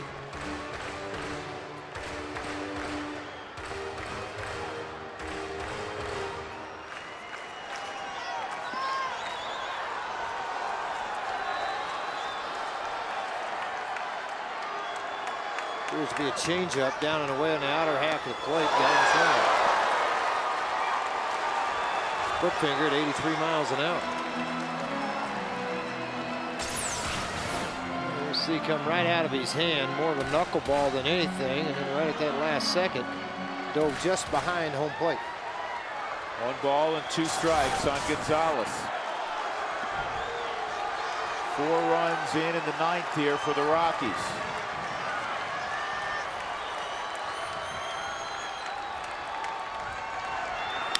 And a line drive that's going to drop for a base hit. It's 9-8. And that'll bring up Giambi.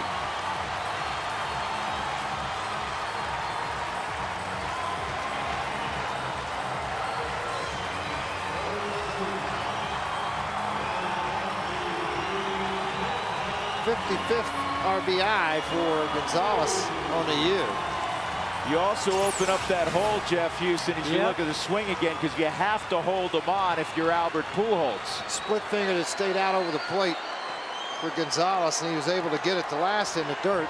Trying to swing at it, not this one. Well, you're right. Now bigger holes now in the infield. Giambi, the go-ahead or winning run, if you will. 3 home runs this year for Giambi. It's starting to rain down here too. We're going to worry about some raindrops coming off that helmet.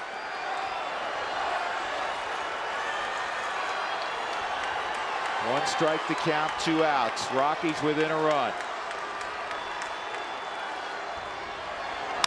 This ball is drilled to right center field. And it skipped for a moment past Randy Wood. They're going to send Gonzalez. Here comes Cargo. No throw. Rockies have tied it up. The Rockies have tied it up with 6 in the 9th.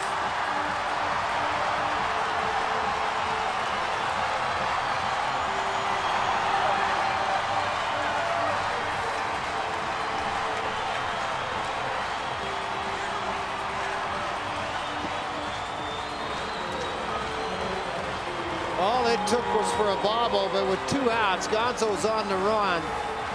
Tony La Russa can't believe what's happened in this ball game. Let's take a look at this pitch from Ryan Franklin. Fastball, inner half, about thigh high. I think he thought all along this ball would get caught by Randy Wynn. I don't think he got a very good jump on it, Jeff. You may have had a better look at it.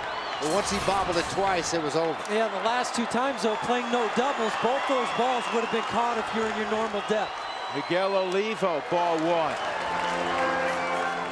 The largest 9th inning deficit the Rockies have ever overcome or beyond is 4 runs on 3 occasions, the last being in August of 2007 against the Nationals. I was waiting for this move.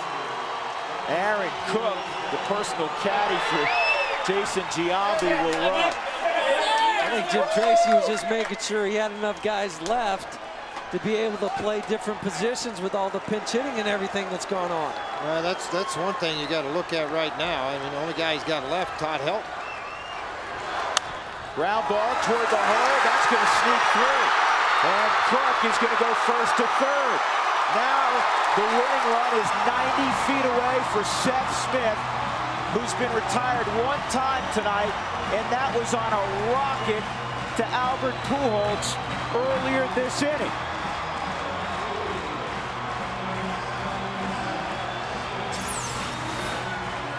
Well, look again, this ball's away from him, just throws his bat at it on a Hyundai cam and just slices it through the right side of the infield. Tomorrow's starting pitcher, Jeff Houston, could score the winning run. How about that? Tonight. Well, and it could be on a wild pitch or a pass ball, too. I mean, that's the other thing. It doesn't necessarily have to be a base hit. The way this inning is played out, something crazy could happen. 2 wild pitches on the year for Ryan Franklin. And the right man at the plate, Mr. Late Night from a year ago, Seth Smith. You mentioned wild pitch or pass ball. I've seen Yadier Molina catch better games than he has tonight. There've been a couple that have shot past him. One scored a wild pitch, one scored a pass ball, and the one that was scored a wild pitch, he tried to backhand a breaking ball. It was right in front of him. Oh man, now the next pitch is going to be the 25th for Franklin. That's low, 2-0. Melvin Moore is on deck. It somehow Franklin loses Smith. Roy Seth with an ideal count. 2-0 to Franklin. Moore is not the guy he wants. 7 for 14 with a home run in their matchups. Line drive foul.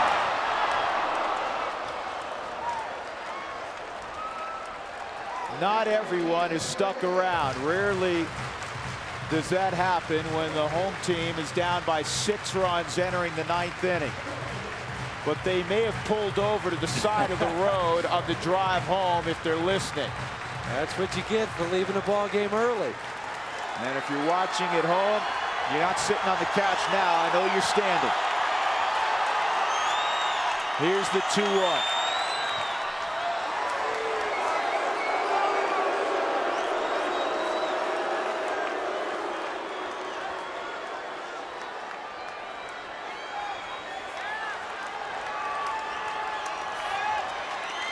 Aaron Cook 90 feet away. That's in there. 2-2. You know, it's interesting for me, Jeff, is that Colby Rasmus has played a shallow center field the whole game. He's not exceptionally deep now, but he's moved back enough. And with that wind floating around, there's plenty of room for a Texas leaguer to drop. Oh, yeah. All you need to do is fist one over the head of the infielders. Here's the 2-2. This ball high and deep. The Rockies have done it. Walk-off home run. How about a 9-spot in the 9th?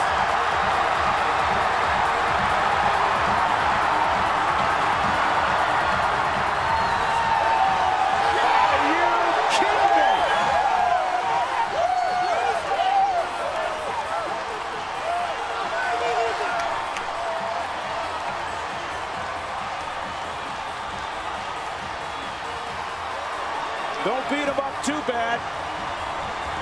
Mr. Red Knight does it again. You have just witnessed the greatest come-from-behind win in Colorado Rockies history.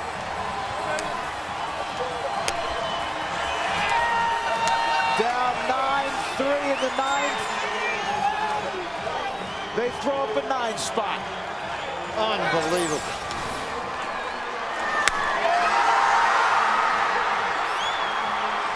No doubt on that.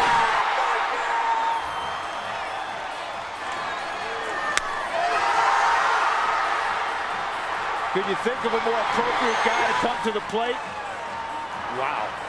You're speechless. It's just the pictures, you know, tell 1,000 words here. I mean, just to watch this team come back emotionally, a lot of Lodo magic just happened here at Coors Field, I tell you that.